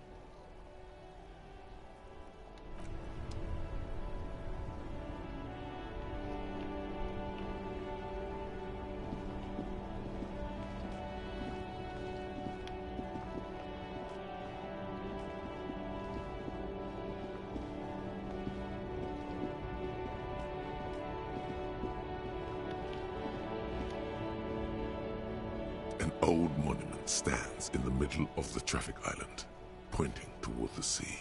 It looks as if a silver plaque on the statue's pedestal reads, "I am Philip III, the Squanderer, the greatest of the Philippian kings."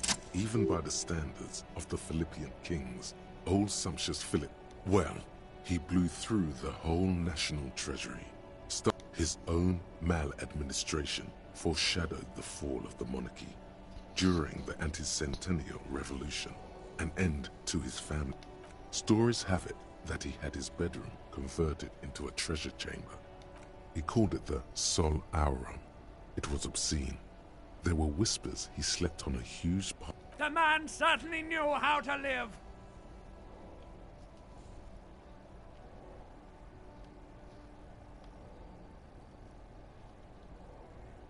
But wait, you haven't even heard about his fabled coat. You see, old Philippe wasn't just good at squandering the national treasury on gold and ceremony. Not just any nose candy, though. We're talking royal Philippian blow, allegedly twice as potent as the stuff you find nowadays. And purple. Philippian cocaine was purple.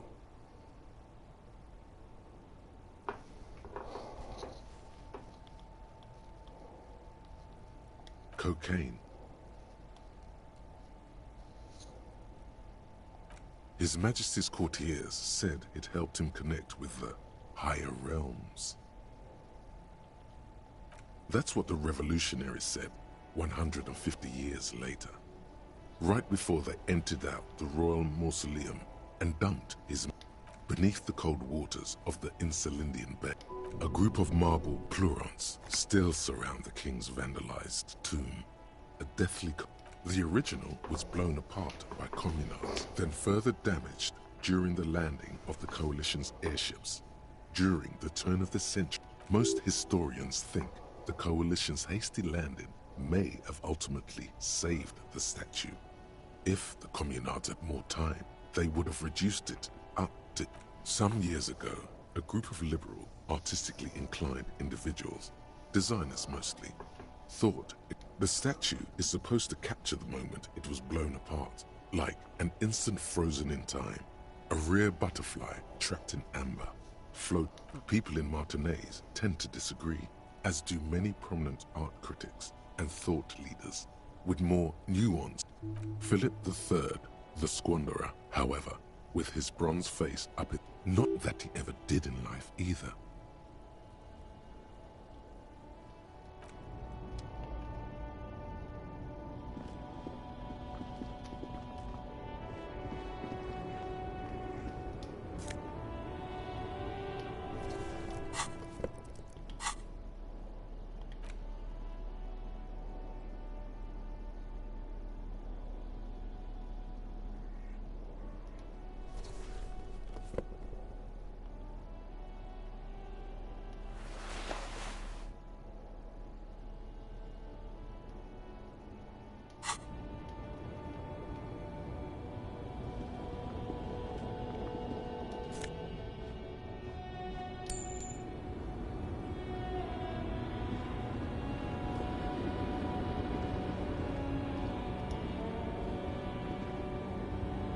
Small, wrinkled woman. The photo, an ambrotype from the turn of the century, as golden as her smile. It's the warmth of a winter night's fire. Maybe she could give you comfort and shelter, some cigarettes and food money. Maybe she's your... Nothing. Her smile. No. This one is a monster in disguise. Wait. She's just a distracted old woman. Better to leave her alone. Why? I just told you why. The woman still has her eye. No response, wherever this woman is.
The woman still has her eyes fixed on the photograph in her hands, in the background.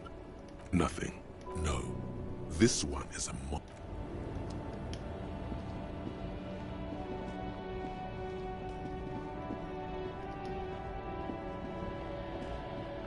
an old monument.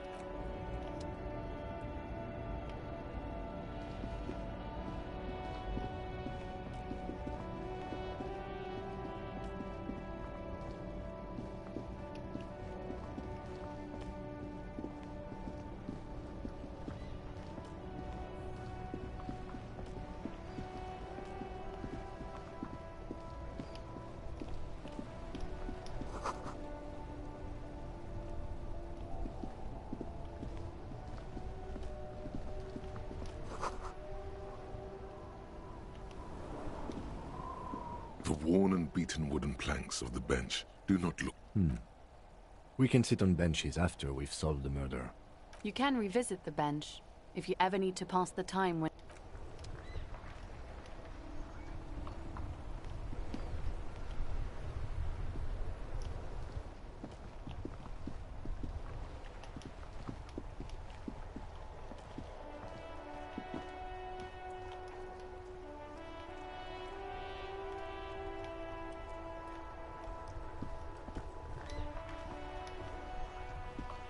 This Post Lavatorie mail collection box has been heavily vandalized with graffito. A closer inspection reveals...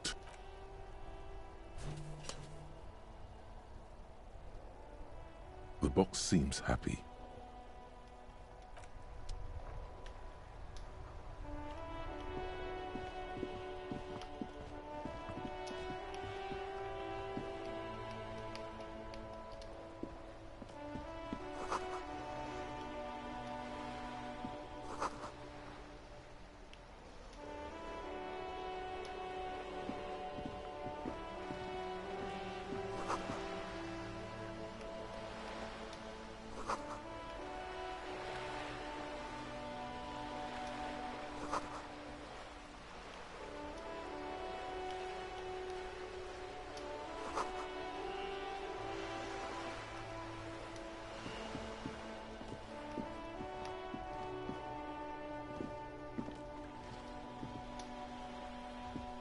Hello, sir.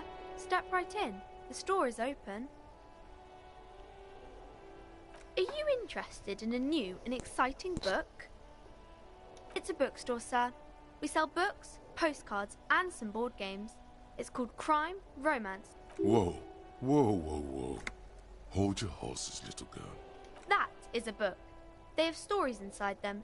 It's like someone told you a postcard is a small cardboard picture. You can write a few words on the other side. She is unfazed by your questions. She would consider it impolite to... Board games are like little games on a table, made to pass the time. There are several different ones, but sailors here mostly buy... My pleasure. Anything else you'd like to know?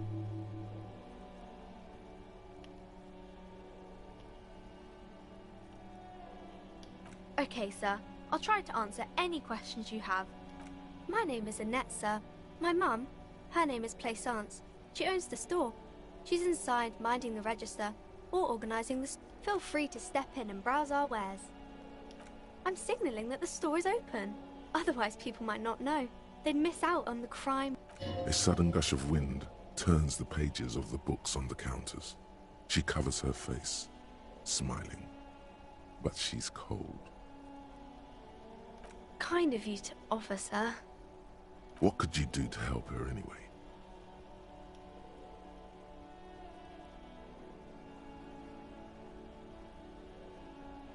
Oh, no, sir. I'm happy to help Mum by luring in customers. Besides, I have some hot juice in my vacuum bottle to keep warm. I do my studies at home at the moment. I have to help Mum keep this place running.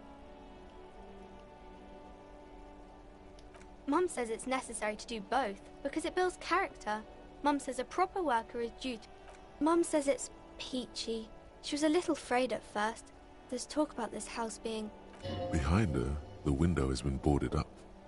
You sense the boards creaking, twisting for a second, and some kind of doubt in her tense shoulders. Cursed in the way that makes them say that no business has ever really thrived here, sir. That they all go... I wouldn't really say it like that, but I guess so.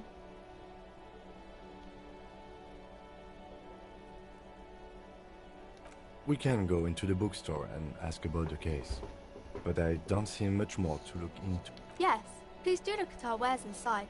The postcards and board games you asked about are also there, sir. Nothing really, sir. Mum doesn't allow me to sneak around in the back rooms or the cellar. I don't really know what's there. It does not manifest itself in any way. It does not exist. I liked it better when we were talking about whether it's appropriate to stand out in the freezing... No such thing. Anything else you wanted to talk about, sir? Maybe I can tell you about some of our books instead. Crime fiction is about murders or burglaries or things like that, and the work of a policeman or a private detective who's trying to solve a Crime is what we were solving before this conversation began. It's exciting to people, I guess. They get to imagine dangerous things, and it's kind of like a puzzle. But you don't look much like a policeman.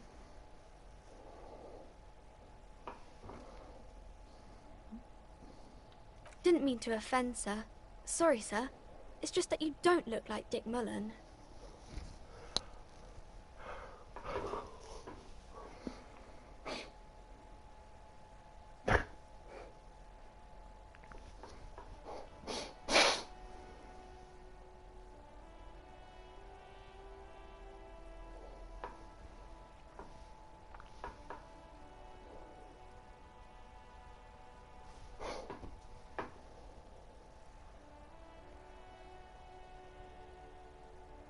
Head?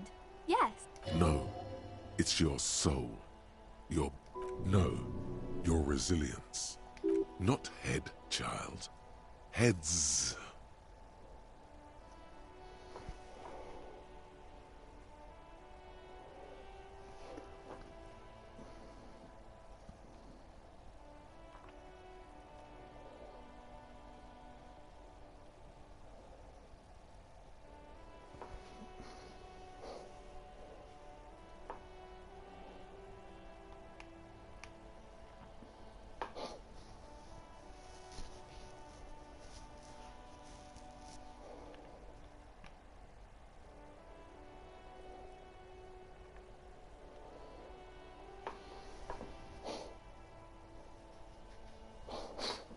Isn't that very dangerous?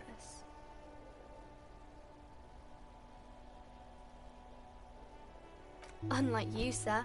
He's just a fictional character. He's no match for you. Maybe you can show me some real police work, sir. Like in the books.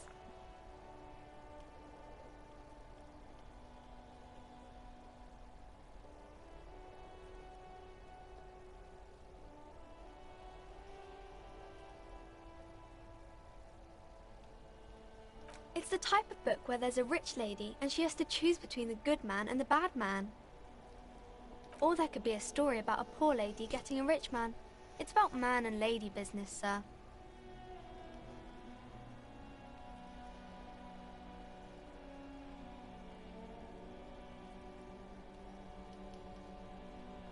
It happens, but usually the guy gets rich in the process. Or should actually be rich himself, but those are unhappy books. For most of the pages, people sad about what they have lost, but then it all turns out just fine. These are not very common. You can't have a choice between bad and bad. Nobody wants to read. Well, maybe then it's fine. Maybe if the lady then decides not to pick either, because she doesn't need a bad man. Yes, that's really not a proper romance story. That's more like everyday life. Not in romance books, sir. These are about nice and pretty people, and everyone is happy in the end. I haven't read many of those. Maybe you should ask Mum. I don't think it's a romance story if the main characters break up, though.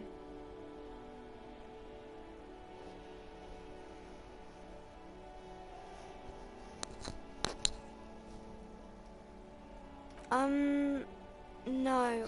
You can take this. Blossom like a pain flower.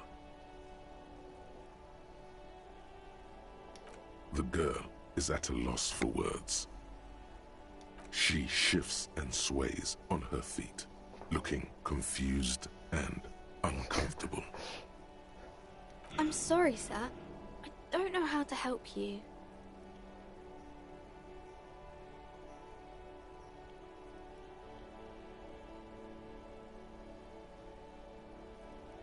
Sir, sorry, sir. I'm still little. I don't...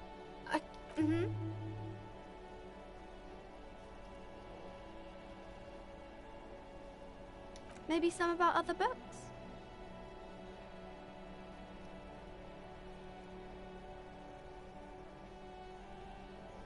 Oh, kings and queens and generals of old. or artists and writers, or musicians. I think that's why people read them, to find the secret. Seems like most people who read those books fail to get more famous from reading them. But it does make the famous people more famous.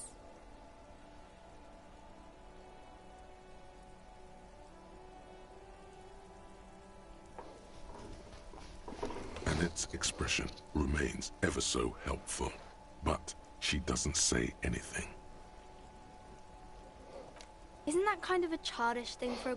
When she grows up, and if she grows up to be clever, she'll discover there's no such thing as a grown-up.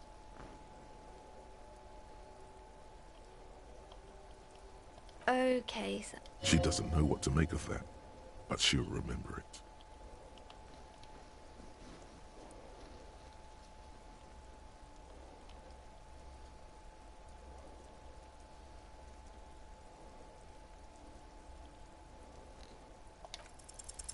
You fail to deduce anything, so she waits intently.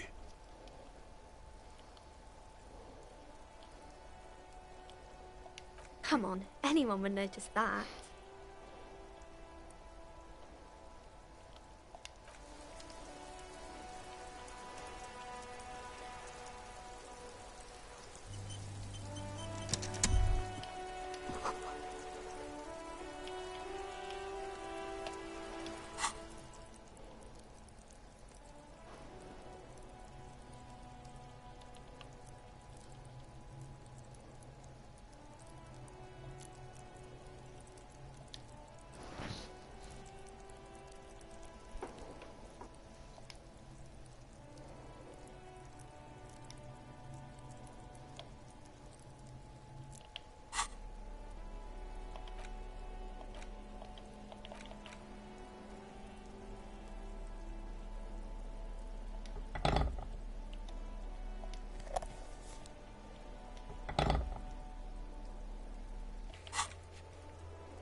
The dented yellow mailbox greets you.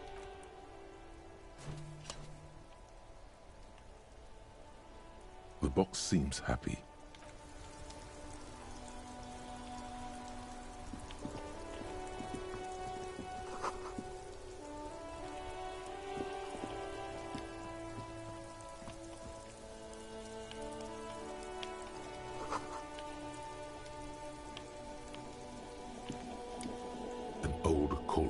With a matrix of push buttons lists all the companies in the East Delta Commerce Center.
This trash container is locked. The sliding lid has a padlock. There's something in there, not necessarily connected to the case, but still. The body is downwind from here. Maybe you prefer the smell of garbage to the smell of death. Trash, food waste from the cafeteria. They lock these containers to keep the derelicts from flocking in. Could be evidence too.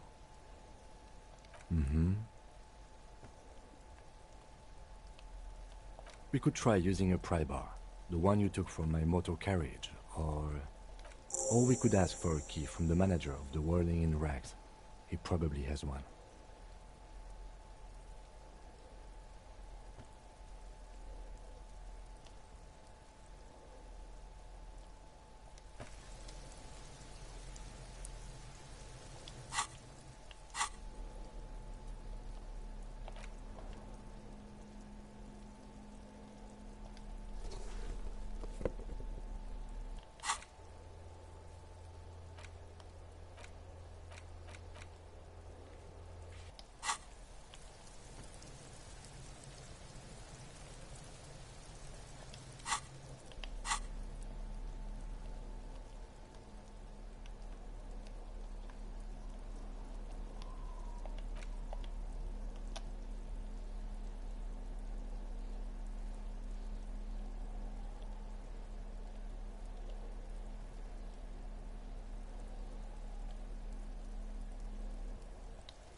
This trash container is locked.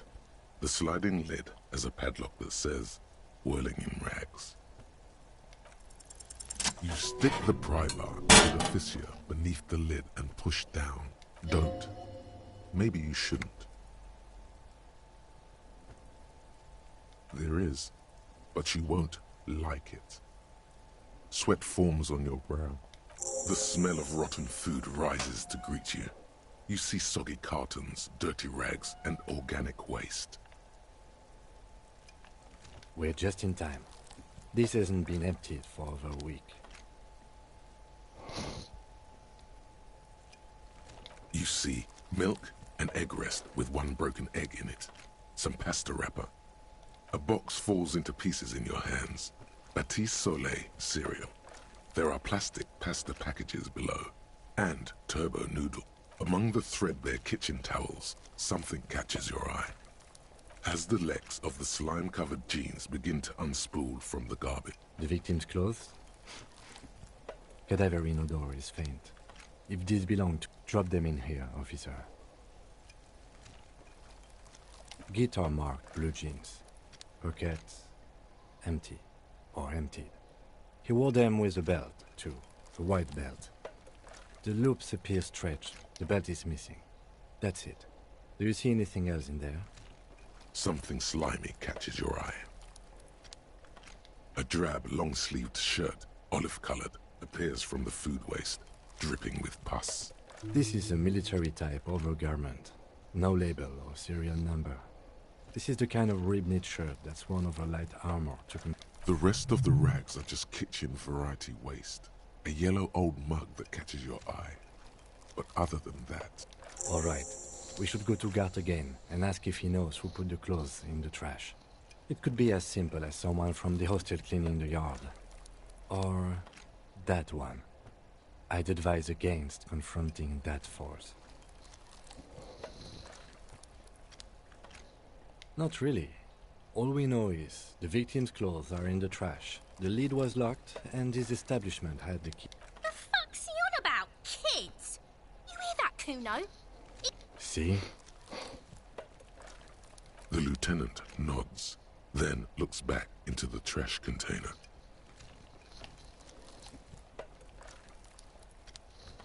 You pick out a broken mug with an oddly racist depiction of the yellow man frolicking in saffron. Only in its social sensibility. Mm-hmm. You've acquired an interactable item. Investigate this item further by going to the Interact tab in... It's just organic waste, cold and slimy on your hands. Apple and potato peels, mostly. Nothing. It's nothing. What's this? A blue piece of plastic sticks out from the apple peels. It's shiny. Looks like something larger. A clipboard.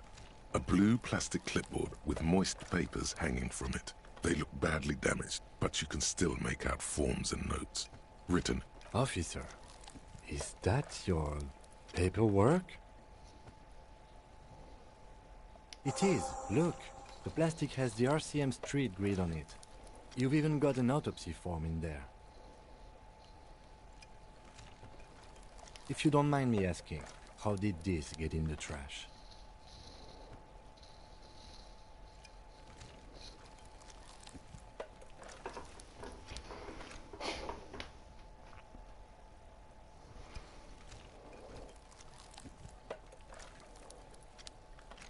Officer, this is an official piece of paperwork.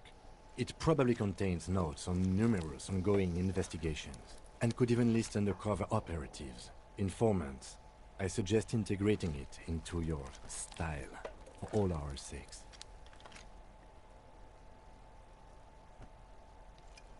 It will also not hurt to start taking notes on the case. Anyway, where were we?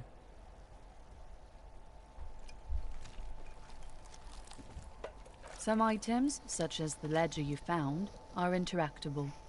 Go to your inventory and select the Interact tab to read your paperwork. The container sounds a muffled gong. That's one thing off the list. I think we got it all.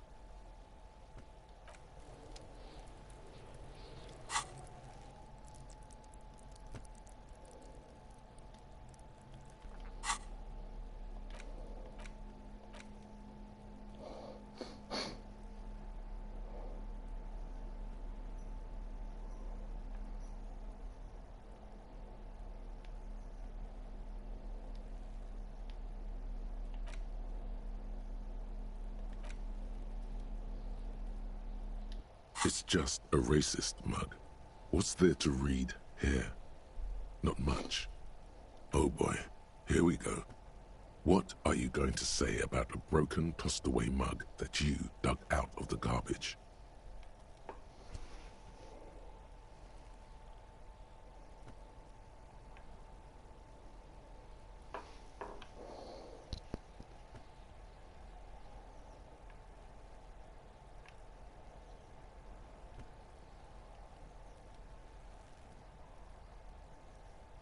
But it was in the trash. Why not just call it out when you see it? Or do some volunteering work? It's just a... But it will not happen. The mug talk is exhausting. It's just a racist, but it...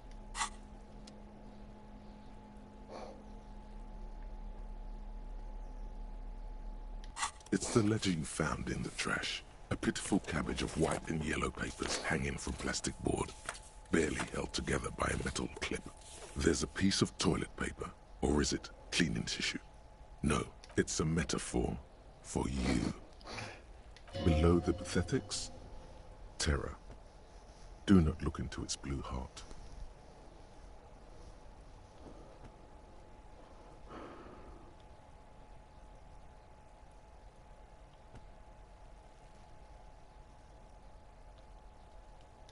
It's made of dark blue plastic, hard enough to beat someone to submission with. The edges are rounded, however. The U4 size board feels thick and heavy in your hand. Blue. The blue heart. Don't look into it. Something rattles inside, ever so. The plastic shimmers like lapis lazuli, but it is not see-through. You cannot see with your hands.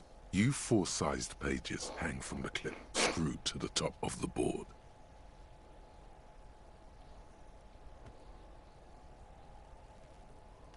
An aluminium block runs the width of the board, biting down on the paperwork. Its crocodile teeth are the only thing keeping the surface is interrupted by a silvery sticker. It's rectangular, sparkling with... What? Yes, halogen watermark used for adding information to RCM property. Any capable light with the right wavelength will do. All RCM vehicles have headlights designed to reveal halogen watermarks. Mine too. This means you can read the watermarks if you just turn the lights on. It depends. Aside from an anti-counterfeiting stamp, mine has my station number and address. How many years you've been on the force, he's thinking. It'll have that. Okay. While a bunch of sodden papers sag from the clipboard in your hand, it's a sorry sight. They're not exactly white. They're yellowed in patches by sunlight and alcohol, and covered in dense blue handwriting. Ink is... Once in a while, there's a red stamp that exclaims, "Case files, commit to paper." The case files themselves are plenty. You count more than 100 sodden, crumpled up, earmarked pages falling apart in your hands. Work, strife, poverty, the Jamrock Quarter. These are handwritten logs of investigations dating back to January 51, this year. The exact number is hard to estimate, due to missing pages and an odd naming convention. But there are at least 20, maybe 30 cases undertaken. It's the middle of March. You have attempted 2 cases a week on average.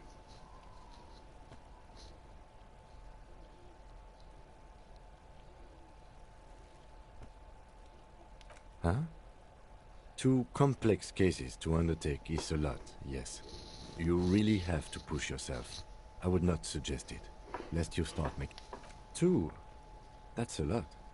I didn't mean to say you are making mistakes, by the way. That was presumptuous of me.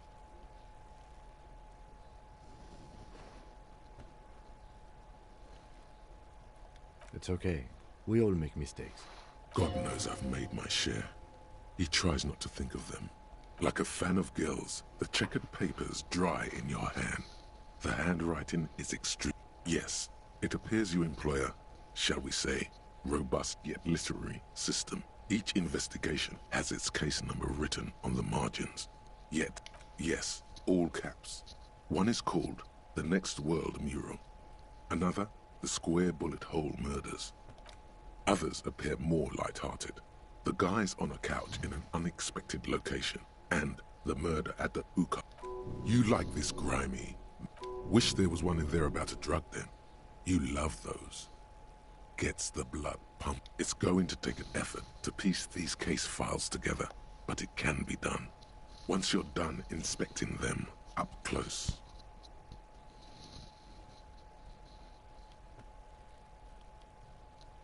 You mean the alphanumeric? Officer, precinct, time of arrival at the scene?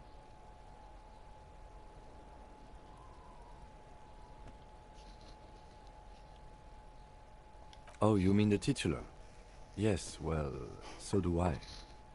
It's a holdover from the early days of the RCM, right after the revolution, when the organization had little idea how to do things. It persists in an unofficial capacity. Officers use these titles to refer to their work among themselves. Again, in your defense, I seem to have named one the man with the hole in his head.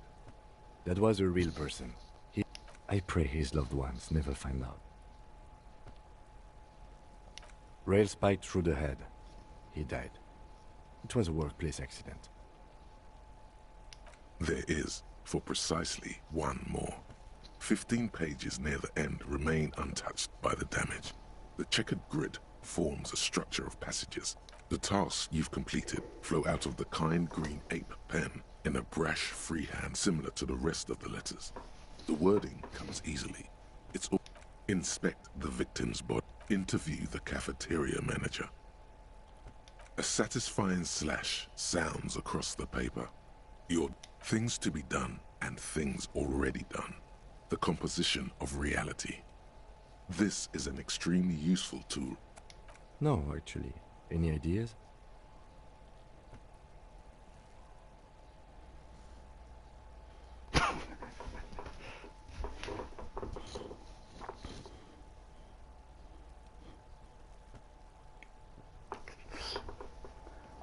Furies. Yes, well, I don't know. I have to be honest, I'm not experiencing the internal strife that Could you make it less poetic somehow?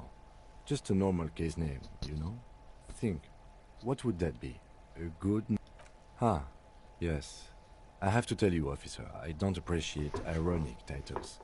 Other officers will have to use this as ref... They're not going to get it. They're going to think, an idiot and a... Fun is outlawed with this guy. What a knock!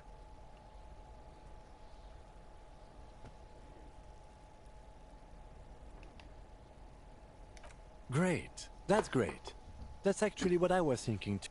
I'm going to start calling it the Hanged Man. It's good we sorted this out.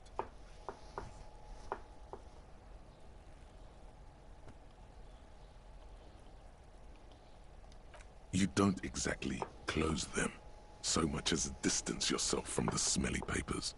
They're a little further from your nose now.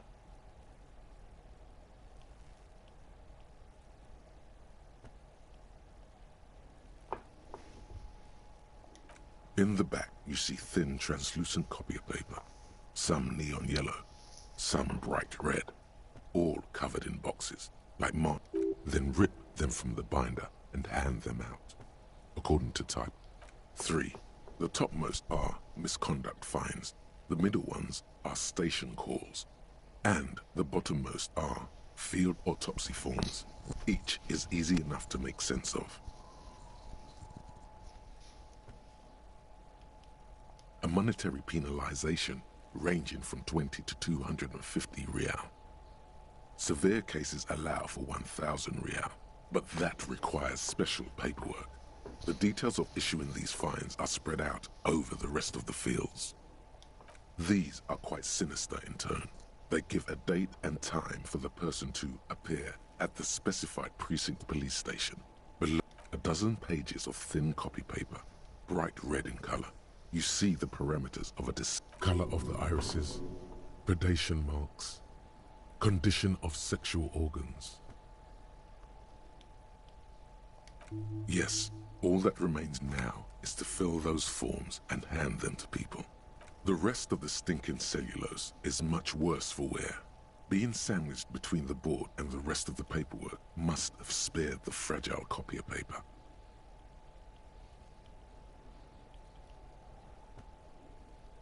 It's just toilet paper sticking to the back of the plastic clipboard. You can take it off if you want.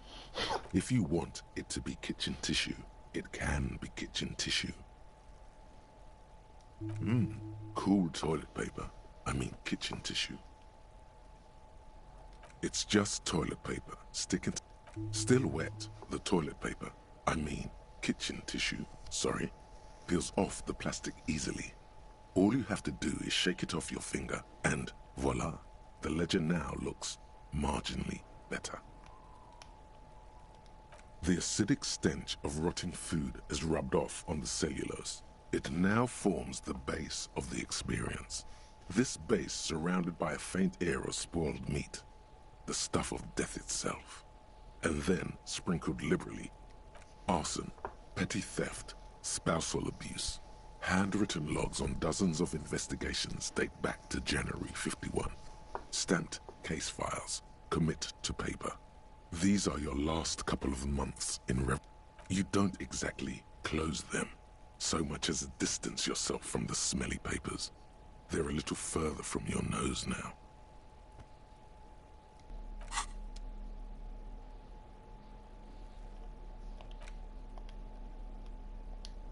It's just a racist, but it will.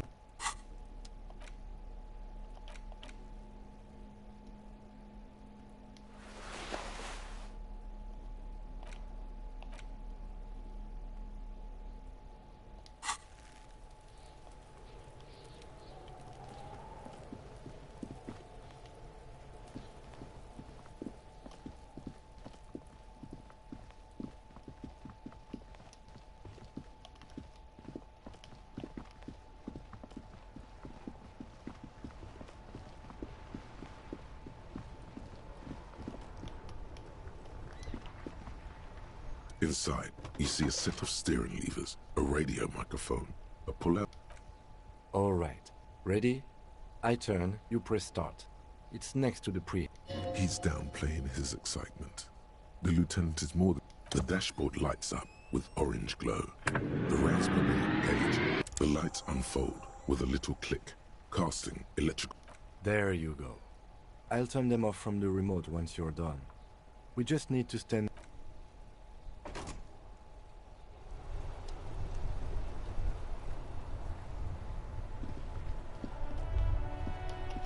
As you hold your ledger's clip under the headlamp, an iridescent hologram appears. There she is.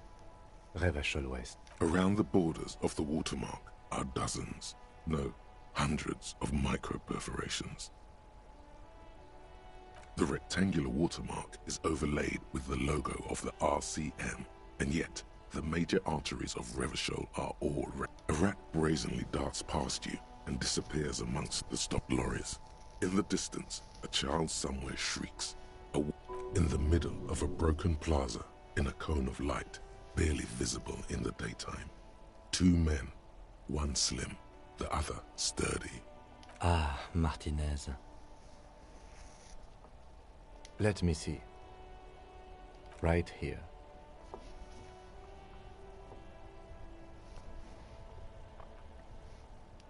It has its problems.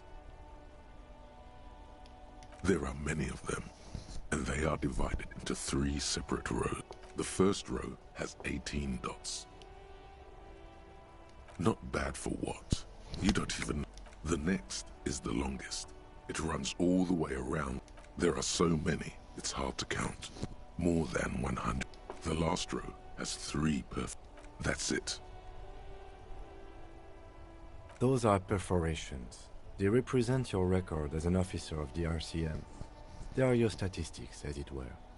I should have guessed you'd keep... Son, here is where we score your life performance. The first row represents your years of service. 18 years. Okay, not bad at all. What did you do before you volunteered?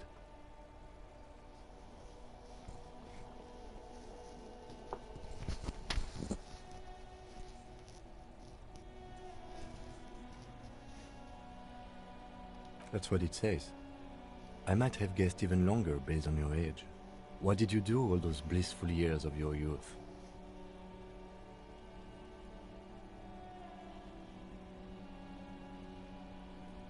Cool. I'm glad you joined us. Not a lot of money in this next row, the one that wraps all the way around, is your number of closed cases. Closed is good. Wow, more than 200. It's quite a lot, even for someone who's been on the force for nearly 2 decades. Usually, clearing more than 10 cases a year puts you in the 90th percentile of all RCM officers. Call it what you want. You are a valuable member of your precinct. Right. Those are your confirmed kills. You've got precisely 3 per... Confirmed kills. That sounds pretty evil. A drink would soften that feeling.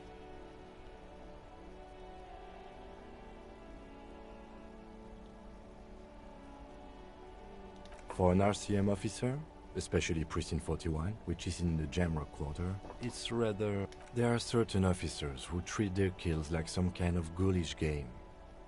If they do happen to solve a case, it's usually by accident. But it seems as though you are, or at least were, one of the good... He's sincerely glad you're not a scary predator. Not to say relieved you're competent.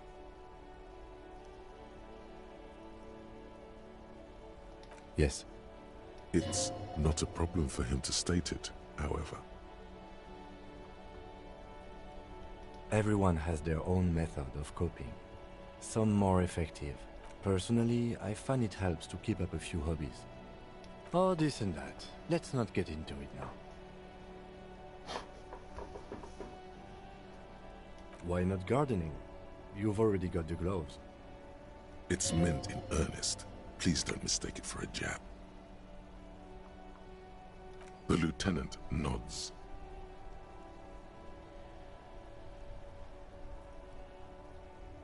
Right. I'll go turn off the lights. You can now see your statistics on your journal page, to the right of the task.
Kuno's got this.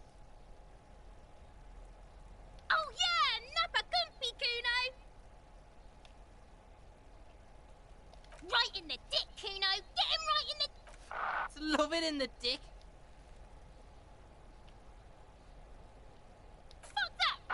Kuno! They pay you no heed. Or Shit. The rake, Kuno! You should throw the rake! The fuck? Does Kuno know what a rake is?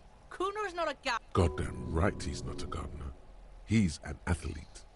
Every rock connects, making the battered corpse look just a little bit worse for wear. We shouldn't do anything. I don't tempt such forces. You will see. What? You wanna fuck Kuno now? What's the matter?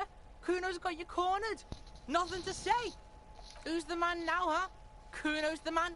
You wouldn't believe the pussy Kuno tears up. What was that, Kuno? Nothing, see, nothing. Just slicing some bacon.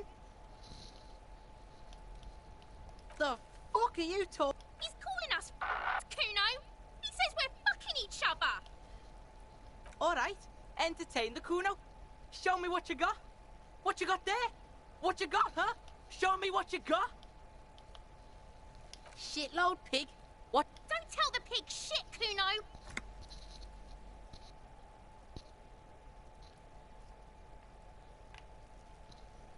Pig's choking. He's... If I were to want to waste my time, which I do not, I would ask them. You have no idea what the usual is. Just ask whatever comes to mind. Kuno's fuck imp. Kuno uses the fuck imp for target practice.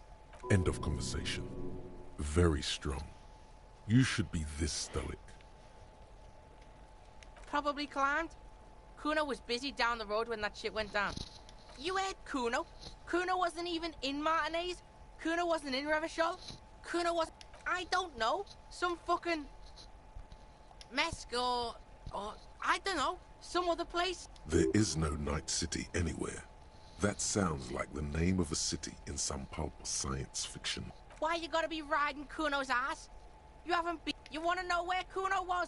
You wanna... Don't tell him that, Kuno. It's not fucking lame. Kuno's building Kuno's city. Night City. Raid City. The city... Lame. That's the name of Kuno's city, bitch. Get the fuck off Kuno's back. This shit ain't about that. Just a couple of pigs sniffing around in the dirt. Yeah, you tell the faggoty, Kuno.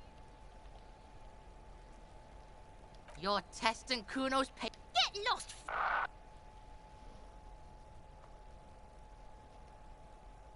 Right, pig.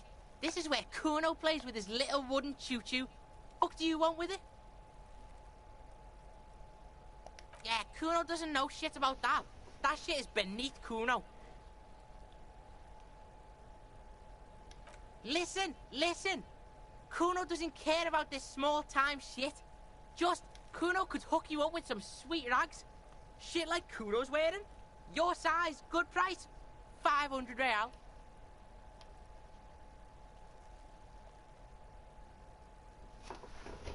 Look, Kuno ain't seen shit lying around, except for that up there. The lieutenant remains silent, but his expression couldn't say, I told... Pig, these are found modulars, liquid fit, performance crotch, urban survival shit. Made in me. Believe it, you need this shit. Coach Physical Instrument endorses these pants. They are tartan ready.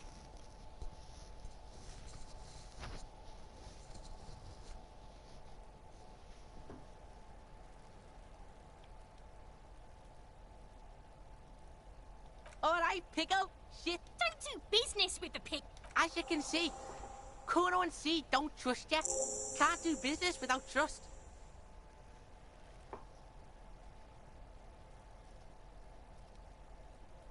There's more to his distrust than being a pig. He feels threatened by something obscure in you. What that is, however, remains a puzzle for now. The fuck? A mug in the trash? Is this about the fucking clothes again?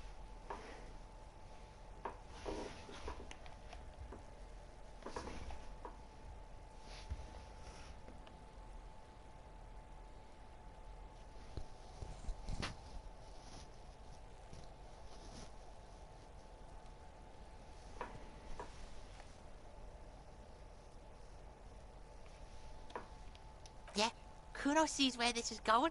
Kuno's got that fast brain. You saying you pigs are after the mug fucker, 'cause he's the clothes fucker? I can't hear you, Kuno.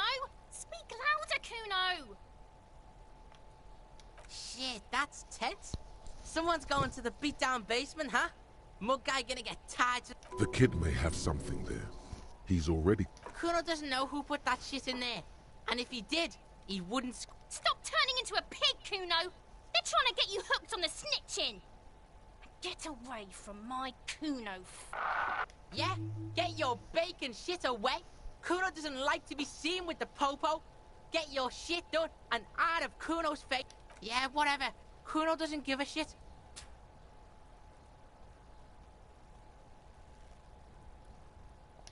Kuno's Kuno, pig? Kuno. Primal. Violent.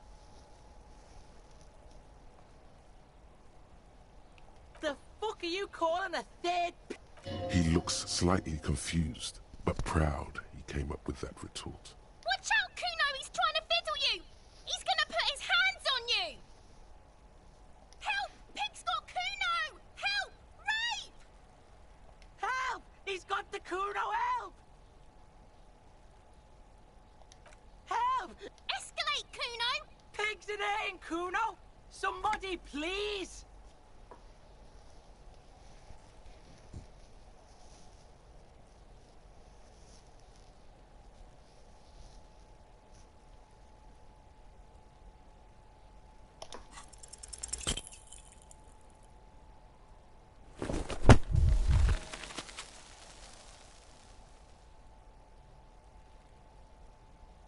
You didn't shut him down. Your fat fist didn't meet its target. Instead, it pulled you. Pig's trying not to cry. Kuno can't believe this shit. Can no one stop? Pig, Kuno thought you had this. What happened? Kuno can't do anything now. The whole charade was about establishing dominance over you. It's safe to...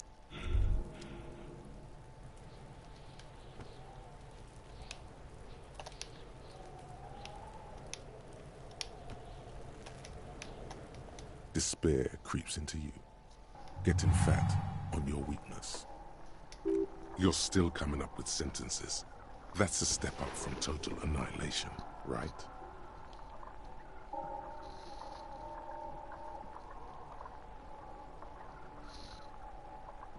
Fuck me? Please leave the rage you have for... Nothing you can say would make you feel any better now. Cop gives up the detective genre for social realism. Another police officer resigned from the RCM following a nervous breakdown. He now lives under a bridge, drinking and occasionally throwing excrement at passers-by, shouting, "I never loved that woman." When asked to comment, former colleagues objected to the theory that his psychological disintegration was precipitated by his wife leaving him. "It's because the Furrows lost that match," said Captain Ptolemy Price.